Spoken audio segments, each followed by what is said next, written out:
Staying active and healthy as we age starts with strong bones. To keep your bones strong, you need calcium, vitamin D, and regular exercise. A bone density test called DEXA helps detect low bone mass and bone disease called osteoporosis. If you're 65 or older, Medicare provides free bone density tests every 2 years. Ask your doctor to schedule yours. For more information on how to be bone strong, visit pathtogoodbonehealth.org. Hey, Joe, I thought you were retired. Living on a fixed income is tough.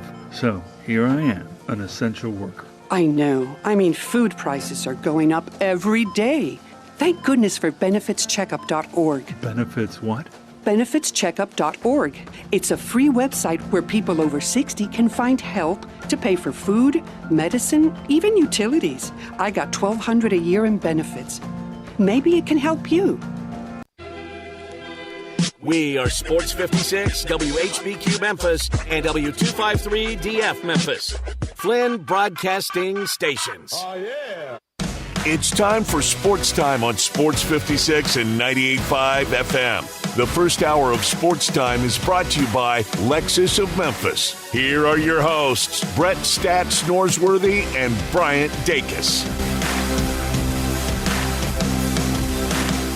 Welcome into Sports Time. Bryant and Brett with you. Johnny Hill producing on a Monday. This is Sports Time. We're with you for the next 3 hours and plenty to get into after a really, extremely busy weekend in the sports world. We wrapped up the Sweet 16 Friday night, Elite 8 Saturday and Sunday, opening weekend in Major League Baseball. Showboat's first game, the UFL debuted for their first weekend on Fox and ESPN. So a very, very busy weekend in the sports world. So plenty to get to over these next 3 hours. But Brett, how are you this afternoon? Brian, I'm doing great. No fooling. It's April 1st. That's right.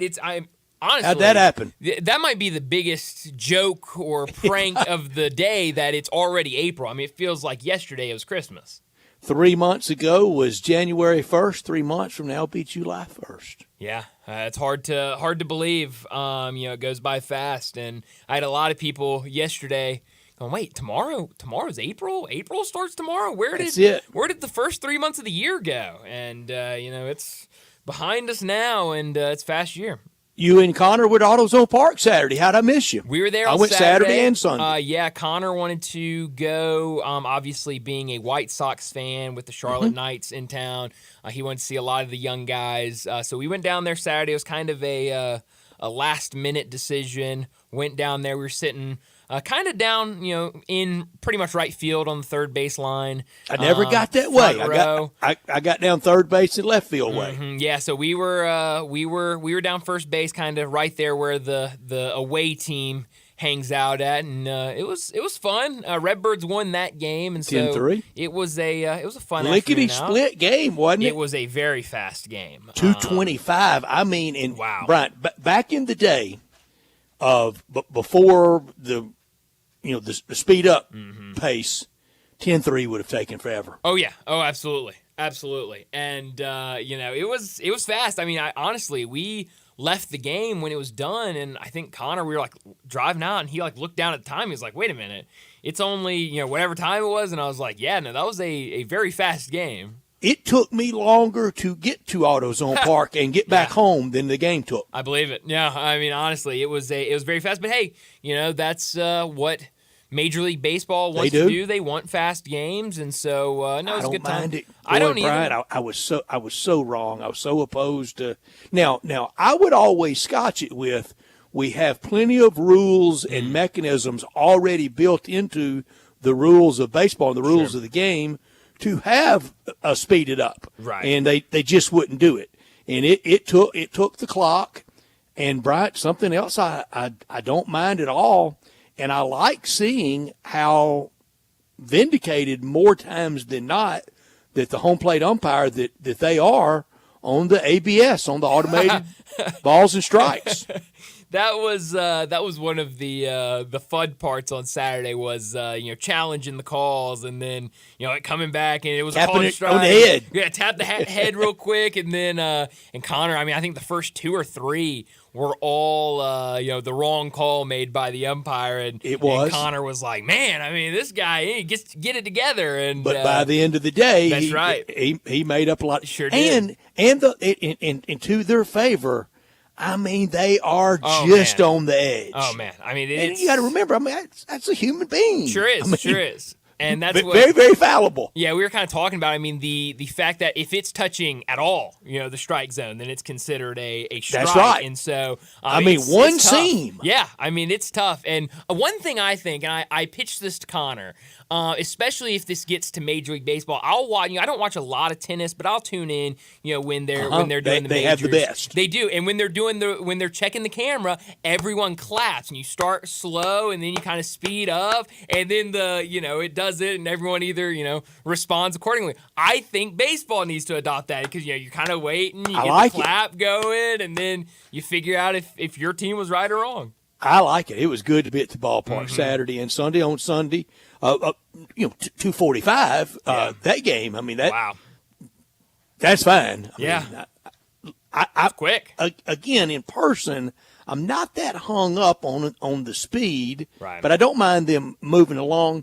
And we know at the minor league level, because of no union, they are the guinea pig. Oh yeah, absolutely. Any rule, it's going to be tested out in the minor leagues first. So here we kind of they're not asking, they're telling. No, we get the peak of it before. I mean, the pitch clock was here before it was in the majors, and now with the ABS. So I mean, if you want to see kind of the first look at some of these new rules and things that are going to be implemented at the top league, I mean, AutoZone Park, place to be.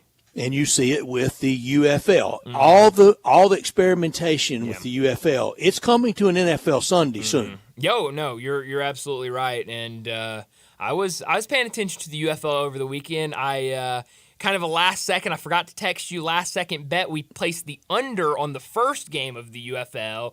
It hit. Okay. But we needed a doink. I mean, a missed field goal doink late in the game to preserve the under. I think it was like 41.5. I think it finished off at 40. That'd get the heart rate up, a UFL under that doinks. That's right. I'm sitting there at the Redbirds game watching it on my phone going, oh, no. He makes this field goal, and it goes over, and he misses it. And I'm like, yeah. My brother was like, I mean, that is just brutal that you're sitting at a baseball game sweating an under in a UFL football game. But, hey. Eli Savoy made a great point this morning on his show with Greg that you could watch all weekend and the play was noticeably better. And Eli made the point, and it's really good. It's 800 people. Yeah. It was 800 people in 2 leagues. Now there's 400. That's right. And so, I mean, when you limit it down, I mean, you're getting the best players from all of those teams that are no longer here, and that makes a better league and a better product out there. And last year, I didn't mean it as a shot. This was just my top line thought of last year's league. I thought it was very much a kicking and special teams league. Sure. That's a third of the game. Yeah. That's not the third of the game most people play for. No. And, I mean, just watching one quarter yesterday of the Showboats, man, Case Cookus, much better than our friend from last year. I always forget his name. My friend. Big Steamboat. That's right. What was his name? I forget. But no longer. From Arkansas. From Arkansas. I forget his name, though. Cole Kelly. Cole Kelly. He came that's to it. me. Yes. Oh, man, that guy. Yeah, Case Cookus, much better quarterback. Showboats have himself a quarterback. They do, and I think the Showboats, when you look at that forecast for Saturday, for what it's worth, they can change quickly, especially this time of year, but should have a great crowd for Saturday morning at 11 o'clock and a team that is much improved. Oh, yeah. I think you could just watch one game and see that. I thought a lot of it as I watched, and I was watching live the story of the weekend with the kicker. Oh, yeah. Oh, unbelievable. I mean, hadn't crazy. Kicked since high school. Crazy. College soccer at Central Arkansas. Wow. Nails 2 from 67. One they called timeout on to freeze him. He got the next one, and it was good from. Oh yeah. It was from 64, wasn't it? It was. What was the yardage? I mean, it was long. I don't. It was good. It was good from 70. Yeah. No, I mean it was. That was definitely the story. 64-yarder, and just unbelievable. And you're right. That would have gone. I mean, it could have been backed up a couple more yards, and it still. It was would've, Justin Tucker. Oh yeah. Harrison Butker kick. And that you're right. That's become the kind of story of the weekend of UFL Week 1. But I thought it was a fun weekend. I mean, I watched did too. all 4 of those games when I was not watching the madness of March, and it was fun. But March Madness certainly lived up to it. Well, speaking of football, Roll Tide. Oh man, I mean the ultimate football school makes it to college basketball's promise. Well, and just when everybody in the SEC thought, finally, we've gotten rid of this guy, Nick Saban, maybe they'll finally come down to earth and we'll stop having to talk about Alabama football. Well, then Alabama says, we want to keep ourselves relevant. We'll just go to the Final Four. And go to the Final Four, and you look at the Bama route just to this point. I didn't, but some had on upset alert Charleston in that first round game. Raise your hand. I had them. I'm sorry, Brian. I didn't remember. I wasn't taking a shot at you. No, I don't take it as a shot at all. I mean, that's making brackets. I mean, you never know what to expect. Then in the second round, I had Bama in the second round, but even more had Grand Canyon. Yeah. Then that's where I got off of Bama. I had St. Mary's. And that's when I got scared of Bama, and it was against mighty North Carolina. Their biggest basketball win in their history. Yeah, absolutely. I mean, it's been unbelievable. Until the ticket puncher to the Final Four. That's right. Beating Clemson, it was bigger than beating North Carolina. Oh, yeah. Yeah, no, yeah, definitely. I mean, when you punch that ticket to the Final Four, I mean, that is bigger than anything. And so it was fun over the weekend. And the fact that they were getting it from, obviously Mark Sears, their best player, but he's going to bring it. But then the game he doesn't bring it, you have the big game from Grant Nelson. And so, it feels like everyone is Nelson stepping wasn't up. very good against Clemson. No, and he's been very up and down this year. And so that's, this Alabama team is getting it from everybody. And when one guy isn't producing, somebody else seems to be stepping up and answering the call during this tournament, and it's been huge for them. Bama gets the Final Four. I had no SEC teams in my Final Four when I did my bracket. Now, look, I think UConn blows their doors off. Oh, man. I do. I'm sorry, Bama fans, but I don't think any mere mortals can hang with this UConn team. I think they would hammer every team that got in their way. But I can tell you this week you can get ready from the basketball heads, from 40 Billis, Seth Davis, Vital, Rothstein, Woken. You can get ready for this column. They've all got it written to hit send. Is Bama the first or second game Saturday? It is the first, I believe. Let me double check. All right, they've got ready to hit send at 7:30 Saturday night. Basically, this column, Second this game. So it'll be 9 later. o'clock or 10. Yeah. They still got it written. Sure. This column, this take, and they're all so predictable. They're all so very boring. They're all so rote that they all have this written. UConn or Bama. This ain't football. This is basketball. You're not the big dog here. They've all got it written. You could write that about every team that UConn's played. You could. No, but I'm with you. I think UConn, I didn't want, and me and Johnny Radio were talking about this earlier today, just because of the, we haven't seen a back-to-back champion since Florida did it. I wanted to go against it and say they're not going to be able to do it. Somebody's going to trip them up. And what they have done, I went back and looked. They are, in the last 3 tournaments, they are 9-1 against the spread right now. And that one loss against the spread, they have blown out everybody. They've been favored in almost all of these games. People. The one time they have not covered the spread was a couple years ago in the tournament of 2022. and they ended up losing their first game of the tournament. Since then, last year, of course, they won every single game, covered every single game, and then this year, up to this point, they've covered every game. And we're talking, big spreads. We're talking double-digit lines for some of these games that they're covering easily, and the fact that they could go out there against Illinois, we were talking about Illinois all week last week, number one offense versus number one defense when they played Iowa State, one of the best offenses in college basketball this year. Oh, they just go out and beat them by 25 points. Yeah, and they did to San Diego State what they did to Arkansas last year in the Sweet 16. And then they did to Illinois what they did to San Diego State in the finals last year. That's right. And it's very impressive, and you can already get a lot of those big think pieces written about. Not only are they are blue blood, but in that room of blue bloods, where are they? Man, you can certainly you got to guard against heat of the moment. Sure. But when it's back-to-back and there's a lot of heat, and there's a lot of moments. When it's back-to-back and in the style they're doing it, when you ask the head coach, how are you able to just blow out every single team you play? And he says, well, we don't win close games, so we just decide to go and blow everybody out. That's remarkable. The fact that you have that much confidence as a coach, that swagger, and then your team can go out and do the same thing. This team has been really fun to watch. I really hurt for Houston and Jamal Shead. Yeah, that was brutal. I like him. Yep. Do you think he gets drafted? Maybe second round. Here's two guys in any NBA front office that I would be jumping at for undrafted guys for sure. Yeah. And maybe bottom of the first, but certainly undrafted free agent. Give me Shead, give me PJ Hall. Oh, yeah. Yeah. I think both of those guys, if they're, drafted or not drafted, like you said, you bring them in, and I think they can fight for a spot somewhere on that roster, whether it's a two-way, whether it's a standard They'll contract. come in and fight. They will. And I think similarly you saw last year with Marcus Sasser, who was kind of the heart and soul of that team last year at Houston. He goes to Detroit and is a good role player, bad team, but he is getting those minutes, and he is finding himself a role in the league.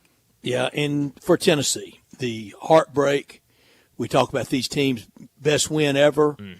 I think it was the most hurtful basketball loss ever for UT. Yeah, when you're that close to the Final Four, anything like that is just brutal. And you got to go up against Zach Edey and what he can do. You're right. That was that really. I know a couple of my Tennessee friends were texting me before and after the game, and it was they were hurt after that. Yeah, I know they are hurting. They're hurting so badly that Danny White fires Kelly Harper. How about that? Somebody's got to go. Somebody. I can't fire Heupel. I can't fire Barnes. Fire Kelly Harper. I was shocked to see that. I was too.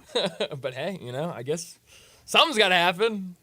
So now it leaves 5 SEC teams, and when OU and Texas are merged in July 1, they've been, so it'll be 5 out of 16 that haven't been. And I think this is the order. You tell me if you disagree. Okay. Tennessee hadn't been to a Final Four. They're first. A&M or Mizzou? A&M, I think. But at least I think Mizzou would at least call himself a basketball school first. Or That's true. At one time. All right, I think they're 2-3. Vandy and then Ole Miss? Sure, yeah. Of the 5? Yeah.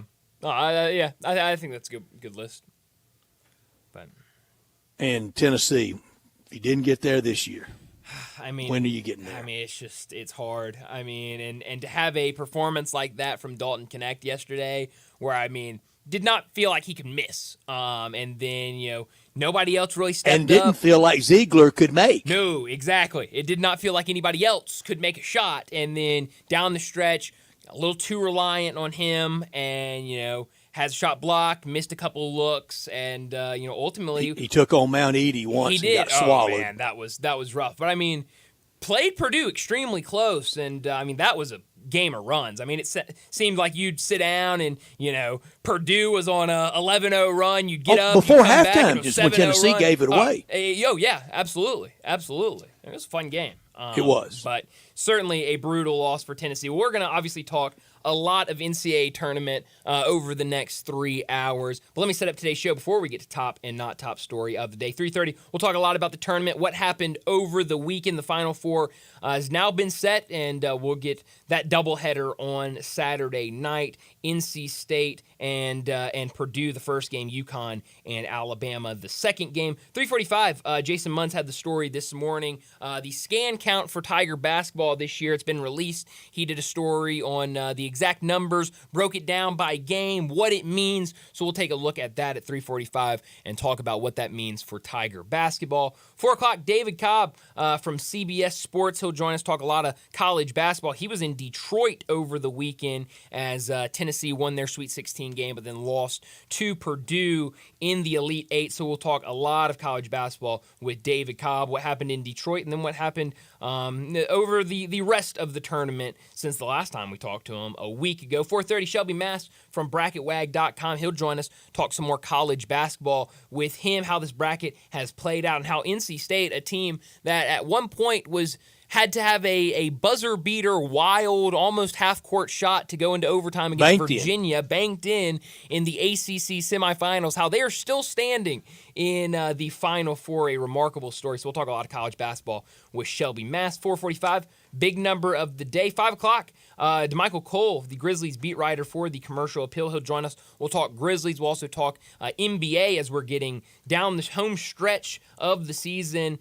Single-digit games left for all of these teams in the NBA, and a lot of jockeying going on for playoff positioning. 5:30, we'll get to what's trending, and at 5:45, we'll wrap up today's show like we always do with Taco Bell Crunch Time. Let me remind you, we're in our Family Leisure Studios where family and fun come together. Head out to Family Leisure. They've got factory direct pricing on swimming pools, spas, and patio furniture. It's patio season. Come by Family Leisure and check out the new 2024 patio furniture sets. Pool season will be here before we know it. Buy now and get in line for your pool installation and get pre-season pricing. Save $1,000 to $5,000 on all spas and swim spas. Also, special pricing on all in-stock saunas, theater seating, pool tables, and outdoor kitchens. Family Leisure, 2120 Whitten Road, just north of I-40. Produced by Johnny Hill, this is Sports Time. We're with you until 6 o'clock, and we want you to be a part of our show by texting or calling 901-360-8255. All our guests will join that line. That's the Sissy's Log Cabin text, talk, and guest line, 901-360-8255. This hour brought to you every day by Lexus of Memphis at 2600 Ridgeway and online at lexusofmemphis.com.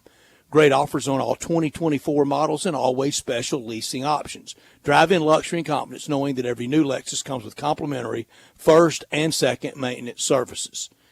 Call them at 901-334-9673. But better yet, stop by at 2600 Ridgeway and put yourself in the driver's seat of the all-new 2024 flagship LS500, and you'll be driving in style. When you purchase a Lexus, you get top-of-the-line engineering and design, and they make for the luxury driving experience. Online at lexusofmemphis.com. Experience amazing at Lexus of Memphis. Top story of the day. Well, my top story has got to be the Final Four. It is finally officially set, and those teams will head to the desert to battle it out. UConn, Purdue, 2 of the 4 number 1 seeds are still standing. 4-seed Alabama that Brett mentioned earlier, a lot of people, including myself, thought that they could lose in that first game against College of Charleston. With what we had talked about pretty much all season long about this defense, I don't know of many people that trusted this team to make this run that they've made during this NCAA tournament. I'm sure, of course, Alabama fans had faith. I'm sure there are some people in the SEC that had faith, but most people saw this defense. No, they didn't. They were worried about Jalen Milroe coming back. You're absolutely right. Everyone too focused on spring football going on down in Tuscaloosa, but nobody saw this. I mean,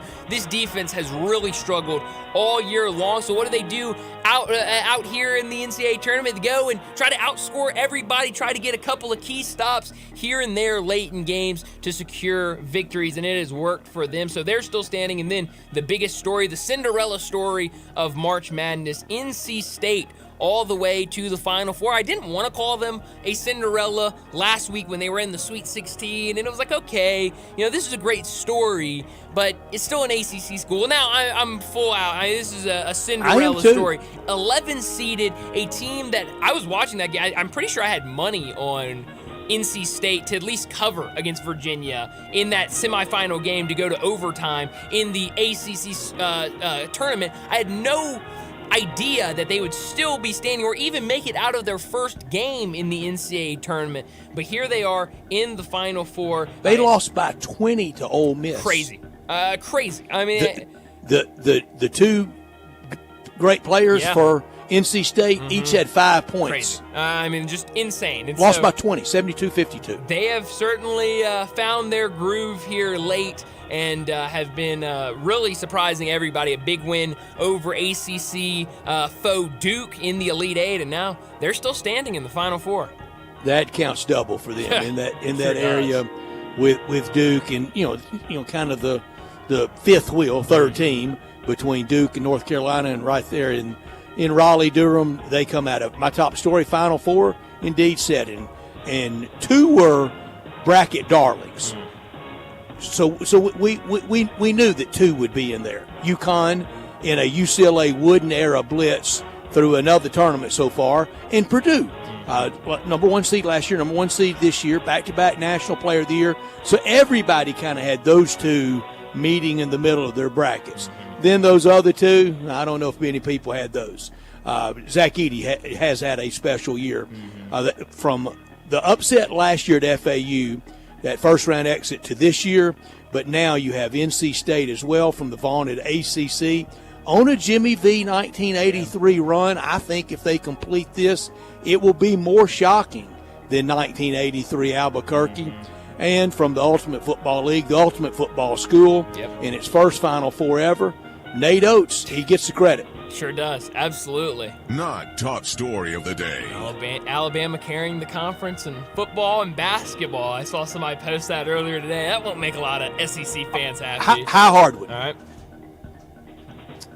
If Bama fans could redo everything, okay. First round loss to Charleston to trade off for a win over Jim Harbaugh and Michigan in the Rose Bowl. Oh, yeah. No, they would make that trade every single day of the week. And they're happy that they're in the Final Four, but I think that trade is pretty easy. My not top story of the day, a weird, scary, sad story over the weekend in Dallas where police were looking for Chiefs wide receiver Rashee Rice after a 6-vehicle accident. Police said two drivers, one driving a Corvette and a Lamborghini in Dallas, were racing when they both lost control of their vehicles and crashed, causing a 6-vehicle accident. The suspected Corvette driver was Chiefs wide receiver Rashee Rice. Both drivers ran from the crash without stopping. Police were looking for them. I believe his attorney, Adam Schefter, just posted this about 11 minutes ago.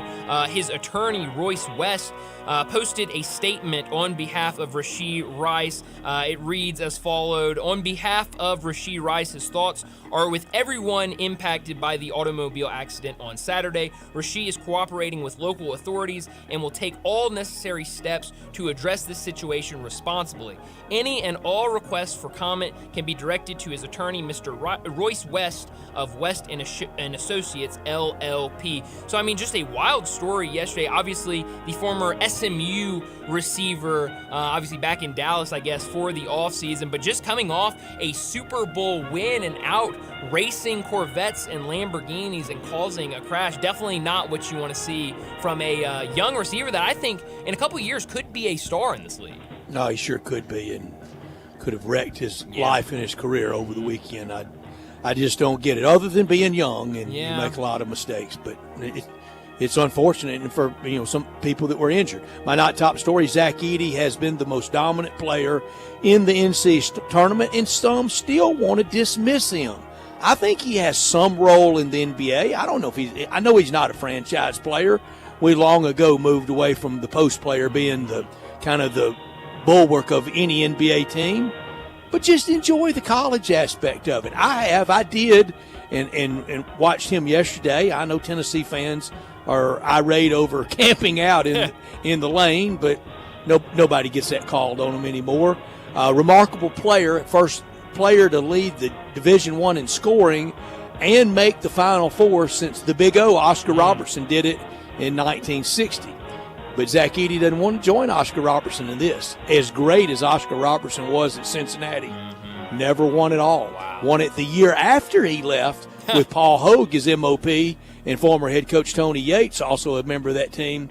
But Oscar Robertson never won it all in college basketball. Wow. And, Zach Edey, talk about how dominant he is. I mean, halftime yesterday had a double-double. I mean, just incredible what he can do. My favorite is he just eschewed the ladder and just got the scissors out, cutting the net down. Standing there, cutting his piece off of the net. Like he decorating his Christmas tree. And of course, I mean, I'm sure, if he could have just gotten on the ladder, but he knew that was going to become the whole story of the weekend. Did y'all see Zach Edey not even have to use the ladder to get up there? He knew what he was doing. It was great. He's a smart guy. It was great. Well, I'll do it for top and not top story of the day. Let's go ahead and get to a break, and when we come back, we'll talk about everything that happened over the weekend in the NCAA tournament and what to expect for these Final Four matchups. We'll do that next on Sports Time. You already know you can listen to Sports 56 anywhere with the Sports 56 app or at sports56whbq.com. But you can also watch us daily with live video of all of our shows on Twitter, Facebook, YouTube, and Twitch. Looking for sports in all the wrong places? Try the Owner's Box Sports Bar and Grill in Lakeland Town Square. Fun, friendly, exciting, and comfortable with wall-to-wall TVs for all your favorite games, 24 taps for all your favorite beers, including NA and local craft beers, and an in-front-of-the-wall full bar for all your other favorite beverages, including a full wine list. Add in an upscale menu, patio seating, daily specials, and events, and you found all your sports in the one right place. The Owner's Box Sports Bar and Grill in Lakeland Town Square, Highway 70. Are you someone who tries to drive while distracted by your phone? Someone who props it on the steering wheel or peeks down at it for a glance? Or just scrolls and scrolls? If so, you could be the next person to get into a fender bender, get a ticket, veer off the road, or even cause a crash that kills you or someone else. Enough already. Put the phone away or pay. Paid for by NHTSA. Texting privacy policy and terms and conditions posted at textplan.us. Texting enrolls for recurring automated text marketing messages. Message and data rates may apply. Reply stop, opt out. Minimum purchase required. Interest accrues from date of purchase but is waived if paid within promotional period. Go to windowappointmentnow.com for full offer details. Attention homeowners. Do you know when to replace your windows? Feeling too hot or cold? Fog between the glass? Spending too much on expensive energy that literally goes out the window? It's time to replace. And right now you can get a free in-home window consultation and free price quote from Renewal by Andersen. Plus, with our spring savings event, you can buy one window or door and get one 40% off when you buy 4 or more units. Just text MAKE to 200-300 for your free consultation on top quality affordable windows or patio doors for no dollars down, no monthly payments, and no interest for a year. That's right, you don't pay a dime for an entire year. Text MAKE to 200-300 to buy one window or door and get one 40% off. And right now, save an extra $30 off every unit. Hurry, this incredible offer is only in April. Text MAKE to 200-300. Text the word MAKE to 200-300. MAKE to 200-300. If you've tried to buy a Rolex watch lately, you know how difficult it is. New models are in rare supply. Some jewelers put you on wait lists. Others make you buy their other jewelry at inflated prices just to be considered for a Rolex purchase. Well, that's all changed now that Genesis Diamonds has arrived. Genesis Diamonds is the premier dealer of luxury pre-owned Rolex timepieces. People who come in are shocked to see Daytonas, Hulks, Submariners, Pepsis, Datejusts, all the hard-to-find Rolex watches ready to wear today. At Genesis, we've used our worldwide connections to find only the first luxury pre-owned Rolexes, immaculate, pristine watches, fairly priced with no strings attached, and with flexible financing options. So enough with the wait list and the retail jeweler games. Get the Rolex of your dreams today at Genesis Diamonds. And if you already have a Rolex and are interested in trading up, we also have Rolex buyers on site every day. Just another example of how we're forever changing the jewelry landscape here. Genesis Diamonds, official jeweler of the Tennessee Titans at Poplar and Perkins Extended. Sports 56 Traffic. Good afternoon. A couple of accidents still in the clearing stages out here. There's a couple of spots where it's already busy, like 240 East over here passing Bill Morris Parkway up to Poplar. It did the same thing last week. That only gets slower as rush hour traffic starts to progress out here. Traffic on Sam Cooper going outbound, headed back towards I-40 still looks pretty decent. Hey, Weimer's Jewelry, 7525 Highway 64. They want you to know they are your full-service, family-owned jewelry store right here in Memphis. I'm Commander Chuck with your on-time traffic. Now back to Sports Time on Sports 56 and 98.5 FM. This hour is brought to you by Lexus of Memphis. Here are your hosts, Brett Stats Norsworthy and Bryant Dacus.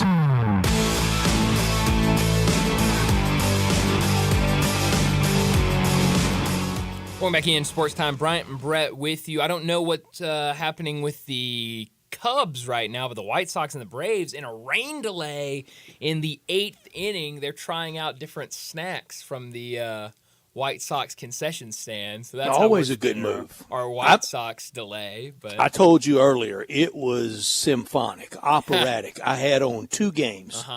And it's rare that the Cubs and White Sox play at the same time. Right. They're doing it a couple of times this week. Are they really? It's rare they're in town at the same time. It almost is counterintuitive to why you have two teams. But anyway, on the White Sox network, I was getting Steve Stone, that I love. And on the Cubs, I was getting Boog, John Sciambi, who I love him for this reason. I know he's making a lot of money doing baseball, but he was carrying the baseball flag. He was. 2017, 2018, when a lot of people were taking shots at it, and you know, when NASCAR was saying they were bigger than baseball and goofy WWE were saying, and he was out there roundly rejecting it. And then through the pandemic, he fights for baseball. I know it's been good to him, but he was good to it before it was good to him. Yes, he is. He's definitely been loyal to baseball. And I don't know him at all. No, and it's been big. I remember he was doing KBO games from his house during COVID, just to, because there was baseball on and someone needed to call it on ESPN. He was, up at 3-4 o'clock in the morning doing KBO games. I mean, he definitely lives baseball. And weird right now, you're right. They're in rain delay on the south side of Chicago, but playing right on it, regularly on the north side. See, that's why I was curious. I was wondering what was going on.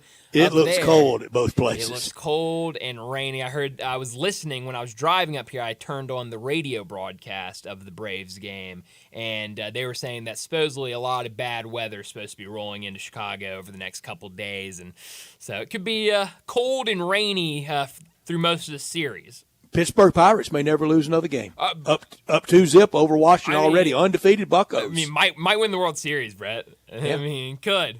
But I saw Can't go 162-0 unless you start 4-0. That's a great point. I saw somebody, MLB.com, did like they had one of their writers go on to Twitter and just find like all the crazy reactions from the weekend and say if it was an overreaction or not an overreaction. That was one of them. Someone was like, Pirates are winning the World Series this year. Nobody can stop them. He was like, well, I mean, they are 4-0, but you gotta start 4-0 if you're gonna, be undefeated. But overreaction. Looked cold at Dodger Stadium all weekend. It did, and I heard the announcer say it was 59.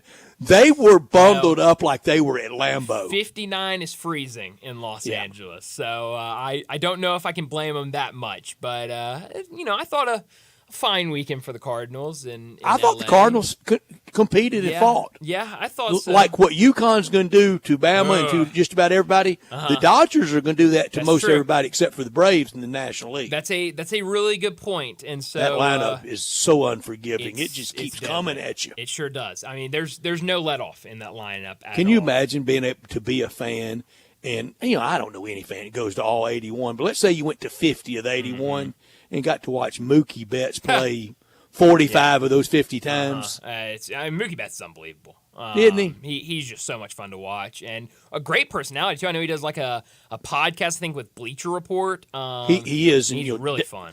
Dave has Tim Doolin on, and Tim Doolin had him for playing for the Doolin Dodgers, and Tim has said as good as advertised as a person, as kind of the face of baseball. I wish baseball would advertise him more.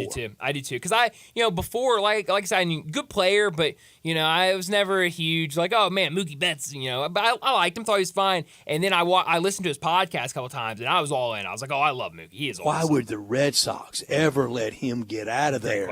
Great question. I mean, it's worked out for him though, I guess. I would take LA over earned Boston. every penny. Sure did. The market will pay it. He's getting it. That's right. So it's going to be, I think, a fun season, Major League Baseball, and fun first full week. I enjoyed it. I guess I did. And I'm enjoying it today. I'll enjoy it tonight. I love the constant of it. Mm-hmm. Oh yeah, me too. It's a lot of fun. It was good being at AutoZone Park too. It was, and really enjoyed being there. I don't know how good the Redbirds are. I don't know how good the Cardinals minor league system it is. I am afraid that a lot has been called up to St. Louis. Sure. I mean, now especially with the injuries in the outfield, and you got Victor Scott II, out there in the outfield. Fun story. But you're right. A lot proud of parents interviewed by Jimmy Hayes on Saturday night and by Buster Olney last night. Yeah. So I mean, a lot of the young guys that were either here last year in Memphis or were going to be here this year in Memphis are now starting the season with the Cardinals. And so you're right. It's one of those kind of maybe a gap year for them. Maybe so. But it'll be fun. But over the weekend in college basketball, it was a lot of fun. And trying to keep up with these games and baseball and UFL and all that, it was a really busy weekend. But certainly, I think the two biggest stories have got to be kind of what we talked about earlier. Alabama making it all the way to the Final Four, and then NC State, this path that they have been on to get all the way and to defeat a team, the dominant ACC team, or one of the dominant teams year in and year out of the ACC in Duke, to get to the Final Four is definitely a cool story for them. I saw where they're the second 11 to get to the Final Four. Was George Mason an 11? I want to say George Mason was an 11. Okay. And so quite an achievement there. Yeah. The Jimmy V run year, yes, great story. Had to win those 3 ACC tournament games, or they don't get an at-large bid. Then they were in 2 tick-tock games, really tight games, in the first 2 wins of the tournament. And then the rest of the tournament, and the probably about their easiest game was the semifinal game against Vern Fleming in Georgia in the national semis that year, played in virtual anonymity because of the great Louisville-Houston game that ensued in Game 2 that day in Albuquerque. Then the upset, but I think they were a 6 seed. Wow. And except for injuries during that year, they wouldn't have been it wouldn't have been as white knuckle on them to get in. I swear, I think this is a better story if they close it out. Yes. They got to close it out. Brian, if they close that, because UConn's better than Phi Slamma Jamma was. Oh yeah. Okay, they don't have Akeem Olajuwon, who does, but if anything close to a last second buzzer shot and big man tipped it in.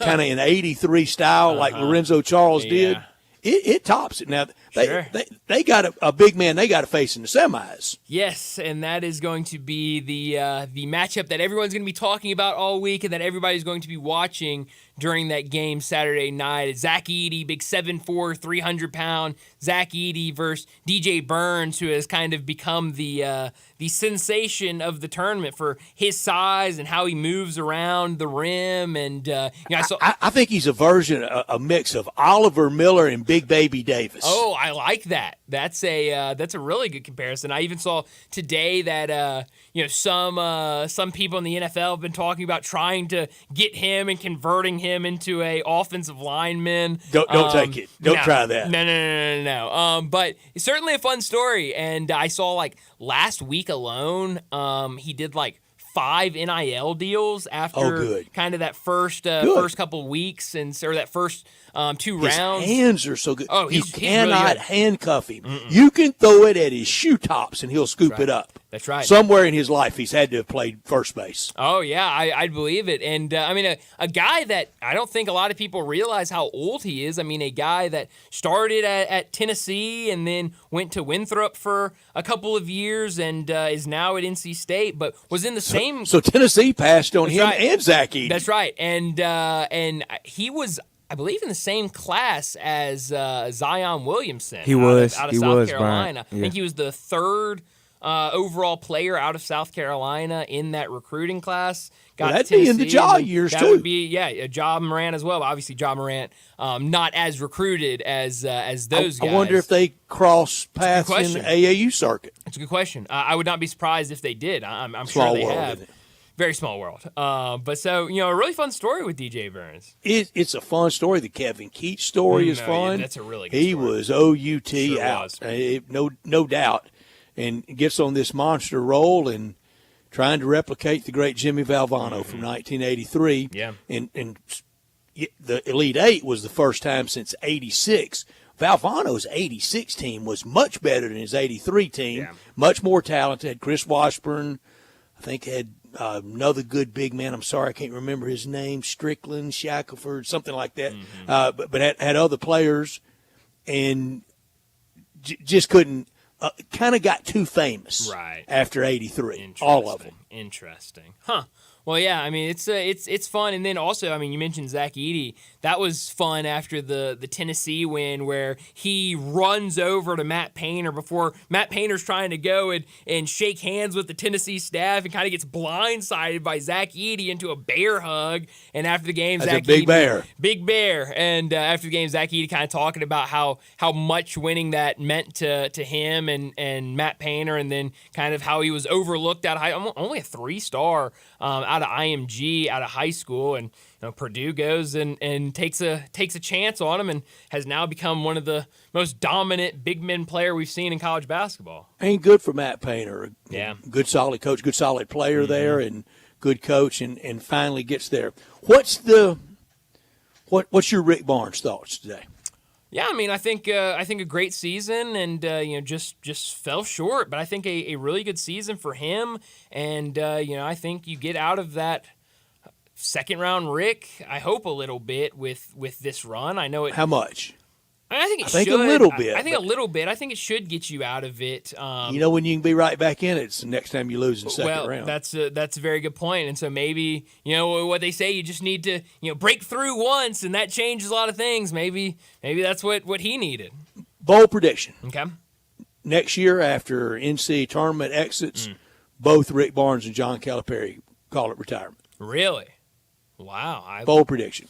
Not based on nothing. Surprised me. My opinion. Certainly, getting up there in age and seniority, and obviously with Cal and Kentucky, things are a little rocky right now up there, so that wouldn't shock me. We had Roy Williams, we had Jay Wright, we had Jim Boeheim, but we thought it would be more of that veteran coach going, I've had enough. We thought it'd be more than this, didn't we? No, absolutely. I mean, we thought it was going to be, I don't want to say a mass exodus, but we And thought here's it was a going to good be a reason lot why. of them. There's very few things at any age you can do and make $4.5, $5 million. That's a good point. You as much as you can complain about it, all TV's you a want. lot of fun. It Sure doesn't pay is. that. That's right, and you can complain as much as you want, but then you see that paycheck come in, and the competition. Sure. Oh, and I these think coaches Rick Barnes need it. still likes and needs that. Sure, absolutely. Really good coach. You would be proud as heck of having him run your program. But he's, oh boy, you could feel it. It just felt shaky all day for Tennessee, especially right before half. Sure. And the whole second half, it didn't feel like they were going to close the loop, and they didn't. Yeah, well, I mean, it was pretty much, Dalton Connect versus. It was really Dalton Connect versus Zach Edey the entire game. I mean, both of them were Did really Connect help or hurt himself in this tournament? Charles Shackelford, thank you. John Varlas tells me. Charles Shackelford was the other big man for NC State 86. Yeah. Thank you, JV. I think, if anything, Dalton Connect helped himself. I don't think he I hurt do too. himself by any means. Zach Edey sure hadn't hurt himself, has he? Certainly not. No, absolutely not. I think you're hearing more talk now because of this run about Zach Edey and being a draft prospect and an NBA prospect. I think you're hearing a lot more of that than we were during the regular season, and certainly than what we were hearing after last year. So I think it's certainly helping Zach Edey. In a Grizzlies world where you could get connected 6 or 7 and maybe have to trade, move around, and get the big man, get Zach Edey at 29 or 30, would you jump at it, listen to it, think about it? What? If your team was kids.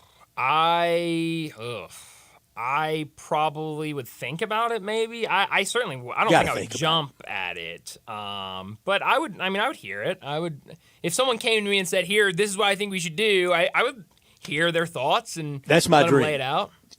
I would jump at it. Okay. Get those two, Shed and PJ Hall is undrafted, and you make your locker room so much more competitive, so many more fighters. Sure, absolutely. We talked about Shed and Hall earlier. I think both those, probably both late second round undrafted guys, but I think both will be picked up certainly for Summer League, certainly during training camps, and I think both are going to work their tails off and fight to try to make a two-way or a roster spot. And that's here's what I love about P.J. Hall. Any ball kind of suspended up in the air, up against the glass, or even an errant pass, or even anything down low, he just scoops it up. Yeah. No, he does. He does. He's a good player. As much as it seems like the whole city hated him after the Memphis game. You watch him. He's a really, really talented player. And I think you're right. I think give him a shot, and he could be a guy that fights for a two-way spot somewhere. But let's go ahead. You ready for my comparison? Oh, of PJ Hall? Boy, this is where I always get in trouble. Geez. I got to do this. Okay, go for I think it. I did this to TJ Leaf once upon a time. Okay. Really, really develops at the really, really right place. Right. I'm going to get so bored. Everything works out, yeah. You should unplug my mic right now before I go ahead and make a complete April Fool of myself. No, please. Nick Collison. All right, we're going to be back in a second. Nick Collison, wow, interesting. Okay, I think I need the break to digest that. But okay, let's get to a break, and when we come back, there was a story written this morning by Jason Munn. Scan counts are out for Tiger basketball. We'll talk Tiger attendance next. Start your day with Sports 56 Mornings with Greg Gaston and Eli Savoy. Weekday mornings from 7 to 10, right here on Sports 56 and 98.5 FM. When you think about insurance and you want great value without sacrificing great service, I want you to think one place, the Eflin Insurance and the entire Eflin Insurance team. Matt and his group of professionals will access 10 leading companies to find the right home and auto program that fits your budget and your absolute needs. The Eflin Insurance team, the number 386-GER, 386-4777. Without the ones like you, who work tirelessly to keep things running, everything would suddenly stop. Hospitals, factories, schools, and power plants, they all depend on you. No matter the weather, emergency, or time of day, you're the ones who get it done. At Grainger, we're here for you with professional-grade industrial supplies. Count on real-time product availability and fast delivery. Call, click Grainger.com, or just stop by. Grainger, for the ones who get it done. This is hard to believe, but the Hyundai Santa Fe is actually better. I know, that's crazy, isn't it? The 2024 Santa Fe is new, top to bottom, and even better than before. It's almost as big as the Palisade, so roomy, and now it's got a standard third row. Everybody's clamoring for that. And it's the best SUV when it comes to the ride than ever before. You know how with SUVs you love it because you're sitting high, but you don't get that luxury kind of ride like a sedan? You do with the 2024 Santa Fe. It's the best riding SUV ever, and it's quiet. It's the ultimate family car. All you've got to do to be sold is to test drive it. The people at Homer Skelton Hyundai are saying, come try it. You'll love it. Homer Skelton Hyundai, right at the corner of Highway 78 and Craft Road. First exit in Mississippi. Go see the ultimate SUV, the 2024 Santa Fe. Are you someone who tries to drive while distracted by your phone? Someone who props it on the steering wheel or peeks down at it for a glance? or just scrolls and scrolls? If so, you could be the next person to get into a fender bender, get a ticket, veer off the road, or even cause a crash that kills you or someone else. Enough already. Put the phone away or pay. Paid for by NHTSA. Is your home screaming for an upgrade? Listen closely because Choate's Air Conditioning, Heating, and Plumbing is about to make your day. First up, say goodbye to cold showers and hello to endless hot water with our tankless water heater upgrade. Not only does it save space and energy, but it also keeps the hot water flowing exactly when you need it. And here's the kicker. Switch from your old tank to a sleek, efficient tankless water heater now, and Choates will hand you a $500 credit. Yep, you heard that right. $500 back in your pocket. But wait, there's more. Clogged drains are a hassle no homeowner wants to deal with. With Choate's special offer, get your drains cleared for just $93 or it's absolutely free. That's our guarantee to make it drain or you don't pay a dime. So why wait? Call Choates today at 347-8086 or visit us online at choateshvac.com. And remember, Choates, let our family serve your family.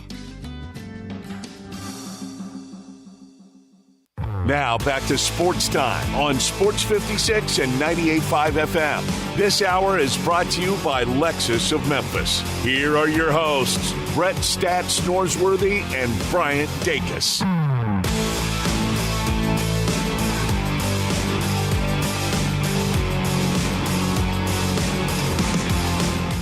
Welcome back into Sports Time. Earlier today, Jason Munz, who we talk to regularly about the Tigers basketball team, he put out a story. The commercial appeal got the through a records request, got the Turnstile, the Scantron tickets attendance for the Memphis basketball 2022-23 season, or excuse me, 23-24 season. And he wrote about that today, what those numbers look like, a kind of game-by-game number for all of the home games. Brett, what jumped out to you in that story today by Jason Munz? The first thing is I just wish around sports we could do this. Give a ticket sold and a butts in the seat count. Sure. Around sports, whether it's Madison Square Garden for the Knicks or the Memphis Tigers or it's the Texas Longhorns, whatever it is, I wish we'd have a little more transparency with all that. And on that records request, it's public record. The Tigers are the renter. They're the tenant. The Grizzlies own FedEx Forum. And every year, and the reason why it's germane is because they're a state institution. Right. Everything about the University of Memphis is open records. And a lot of people, how many people you think claim to cover report on the Memphis Tigers in the Memphis media? 25? Oh, yeah. I would say probably at least 25.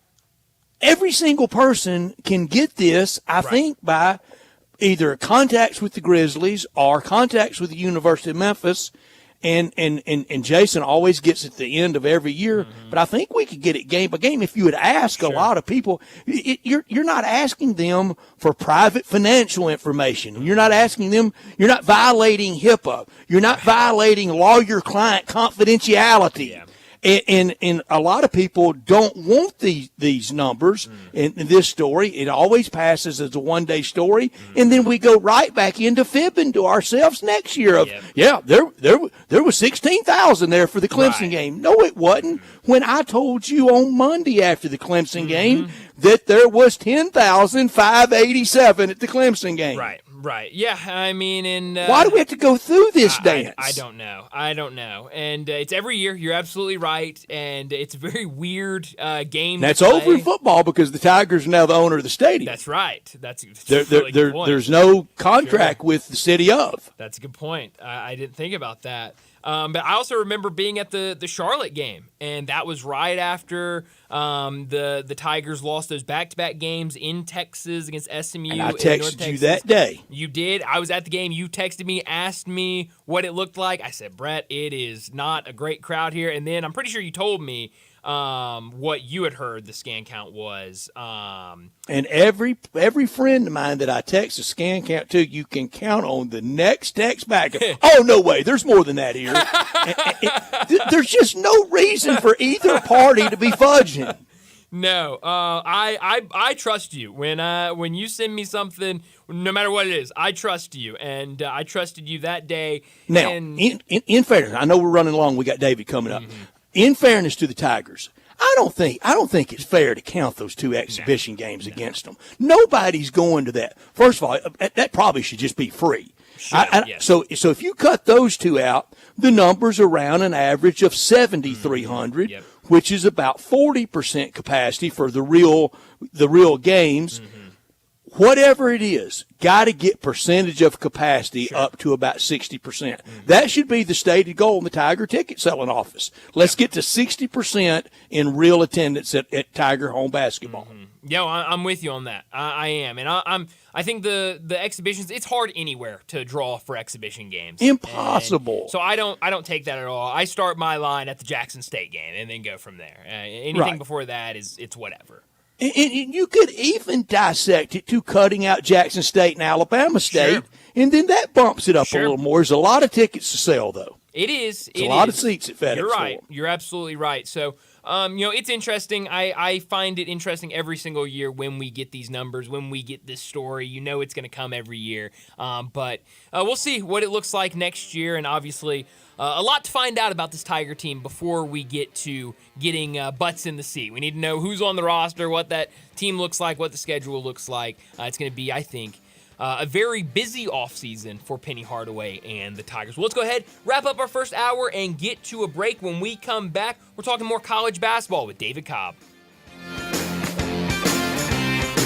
Guns, guns, and more guns. Over 700 firearms in stock. Home defense guns, old guns, new guns, used guns, big guns, little guns. Every gun you can think of, Classic Arms has them. All brands like Glock, Sig, Colt, Ruger, Smith & Wesson, Browning, Beretta, Benelli, Remington, Winchester, and more. Guaranteed lowest prices in town. Only gun importer in the Mid-South. Free gun inspections and appraisals and free bore sighting for the upcoming deer season. Shop online at ClassicArmsOfMemphis.com or visit Classic Arms at 1740 Germantown Parkway behind Corky's Barbecue in Cordova.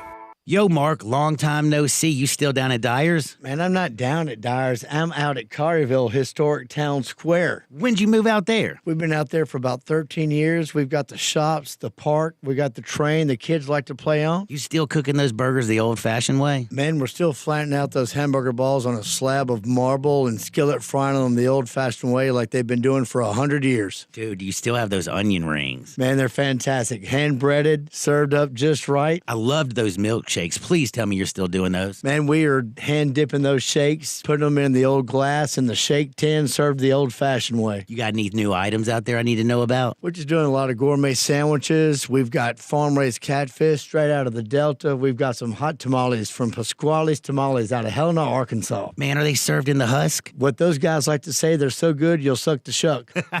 Go see my buddy Mark at Dyer's Cafe in Collierville's historic town square. Chris Price, it's so good to see you. And you have a new business? Yes, Dave. MetroBuildersMemphis.com. Have you noticed water stains on your ceiling? With storm season here, take a walk around your home or business and look up. Make sure there are no water stains signaling a leak prior to the heavy storms coming in. If you do see signs of water, call me. My team and I will come out, diagnose the problem, and prescribe a fix. Our team of Hague-certified inspectors are waiting to assist with any inspection or repairs you may need. We have 3 crews dedicated to repairing roofs in the Mid-South. As certified Owens Corning and Mule High dealers, we offer 20-year, no-dollar limit labor and material warranties that offer hassle-free ownership. That's our hassle-free ownership guarantee. Allow Metro Builders team of professionals to assist you in maintaining your property's integrity and value. MetroBuildersMemphis.com. Your local commercial roof experts. Ask about our commercial roof maintenance agreements. Protect your investment with MetroBuildersMemphis.com. Call me, 901-375-1717. That's 901-375-1717. 375-1717. You or someone you know or care about has dealt with a difficult divorce. When facing divorce, you need the attorneys at Rice Law. Nick and Larry Rice lead the firm with 3 generations and 7 decades of experience. Located in Memphis, serving the entire state of Tennessee and North Mississippi. Rice Law is who you need to call. Simple or difficult divorce, they know how to handle it. Call Rice Law at 901-526-6701, or for more information, visit them at aboutdivorce.com. That's aboutdivorce.com. Sports 56 traffic. Good afternoon. TDOT's already out here assisting a couple of stalled vehicles up and down certain sections of 240 over here past Perkins, as traffic's on the increase even more in the last few minutes. 55 down through DeSoto County. Still looks good right now as you come off 240, headed on to Bill Morris Parkway going outbound. Now it can be sluggish on 240 East up by Poplar, just like it was last week. Hey, 24/7 reliable crane and rigging services right here in Memphis. It's Tomahawk Crane and Rigging. I'm Commander Chuck with your on-time traffic. We are Sports 56, WHBQ Memphis, and W253DF Memphis, Flynn Broadcasting Stations. Joining Brian and Brett now on Sports Time is National College Football writer for CBS Sports, Memphis native and Tennessee grad, who you can find on Twitter X at David W. Cobb. It's David Cobb. David Cobb joins us now on the Sissy's Log Cabin phone line. Talk some college basketball after the weekend of the Elite Eight, also the Sweet 16 earlier. David, thanks so much for joining us. How was Detroit this weekend? Well, I'm still here. I'm sitting at gate 7A. Not a quiet spot here. I don't think I'm disturbing anyone by talking to you guys. And I'm writing about more basketball because we ain't done yet. But it was a blast of a weekend at Little Caesars Arena. How's that for a historic Elite Eight venue? But yeah, it was a fun weekend, man. Got some good games. That was an absolute thriller yesterday. Purdue over Tennessee, just two of the best in the sport going at it, and I love being there for that. In Tennessee, to get to that point, it was definitely improvement over kind of the image of Rick Barnes. Where does the Rick Barnes image stand today, David? Yeah, I think he's well loved at Tennessee, and I think if you made Tennessee fans pick between Bruce Pearl or Rick Barnes for best coach in Tennessee basketball history, I think it would be pretty split. And then maybe you'd have some old timers who vouched for Ray Mears, you know. But Rick Barnes is up there because the Elite Eight is as far as Bruce Pearl got Tennessee, and now Rick Barnes has done that as well, and he's done that without the NCAA cloud. So it's a successful tenure. 9 years in, you think about it. I had all this stuff written and ready to go for if Tennessee had won because it was going to be that historic breakthrough moment for the program. I didn't really get to use any of it, but in reflecting while preparing for that possibility, you realize just what a terrible place Tennessee was at whenever Rick Barnes entered because Bruce Pearl had been run off by an NCAA investigation, and then Conzo Martin had left Tennessee for Cal. I mean, left an SEC job for Cal basketball for a lot of reasons, and then Donnie Tyndall had a very disastrous 1-year tenure. And it was against that backdrop that Rick Barnes came in. So what he's done over that 9 years to build that program into one of the best in the SEC is pretty incredible. Yeah, no, it absolutely is. And then on the other side of that matchup yesterday, what Zach Edey has done for Purdue, and just the fact that a year ago Purdue was sitting at home watching these Elite Eight games because they were knocked out by Fairleigh Dickinson, a 16 seed in the first round, and now back to the Final Four, getting to the Final Four this year back as a number 1 seed. I mean, it's a huge season to bounce back for Purdue as well. Oh, insane. Just a remarkable accomplishment to have to wallow in that misery of a historic loss. And I get that, they weren't the first one to ever lose to a 16, but to me, the way Purdue lost last year, it was the worst NCAA tournament loss in history. That was a team with a 7'4" superstar, and they got beat by the smallest team in Division I basketball in Fairleigh Dickinson. So a year later, they're now 2 victories away from doing what Virginia did when Virginia lost as a 1 seed against the 16. Virginia came back the next season and won the national title, and now you got Purdue 2 victories away from doing the same thing, which that would be pretty amazing if in both scenarios those historic losses led to national titles the following season. David, that is really an interesting opinion of yours to bring up the size of Zach Edey, 7'4", and that's not, that's not very common now in the sport. It used to be more common when big men kind of ruled the earth. But I think it was more shocking than UVA losing to UMBC when Purdue lost to FDU, because it really played into that David and Goliath, the very size factor of it. Yeah, it did. And the size remains a factor for Purdue and for Zach Edey. And I think this Final Four could get interesting because, yes, he's got to go up against DJ Burns on Saturday. I think he can handle that matchup. What I'm interested to see is if Purdue and UConn meet in the title game, how does 7'2" Donovan Clingan at UConn match up with Zach Edey, and can he take Purdue out of some of the things that they really like to do? That to me is the ultimate sort of matchup for this Final Four. Maybe we'll get it, maybe we won't. Maybe the NC State Cinderella ride continues, or maybe Nate Oates and his guys hit 23s and beat UConn. I mean, we'll see. But Zach Edey's size to me is the singular force right now in college basketball, and UConn's the only squad with the capability of stopping it. David, I would not make a very good one, but when I put my NBA scout hat on and I watch Zach Edey, one thing that I would put in my notes to turn into my boss, whomever would be director of scouting, you don't see Zach Edey with any braces, nothing on his knees, not even a knee pad, and you never see, even like when they're way ahead and they bring him out, they're not immediately icing down, because we know bad knees has wrecked a lot of great big men. That's a really interesting point, and you're spot on, because a lot of the durability is such an issue with guys who are that size or close to that size. Zach Edey plays 30-plus minutes a game. He does that without fouling. He's not injury-prone.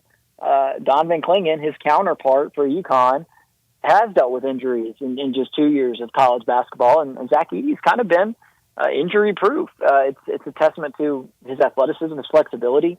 So obviously some luck there, but the type of shape that he's in is just incredible for somebody his size, and so that's been key. That's been key for Purdue. His ability to avoid fouling, and I know there's a lot of Tennessee fans out there today that think he should have been called for more fouls yesterday.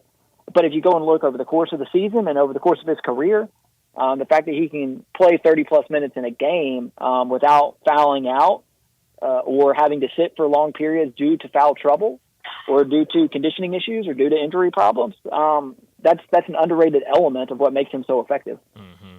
Well, you mentioned that, and you're right. It's been all season. I know a lot of Tennessee fans are talking about it today and last night, but it's really been all season that you've seen opponents after the games talking about, oh, there were no fouls called on Zach Edey, and he was sitting in the paint all game, and they didn't call him on that, and shot 22 free throws yesterday against Tennessee. I've seen a lot of people, Tennessee fans, other people talking about that he gets kind of a friendly whistle, that a lot of these fouls that are called on opposing teams are not really fouls, and he's just, they're just letting him get to the line. Do you buy into that at all? Because when I watch it, I just see a very strong big man who knows how to use his body going up against guys that are much smaller than him that really have no answer in defending him.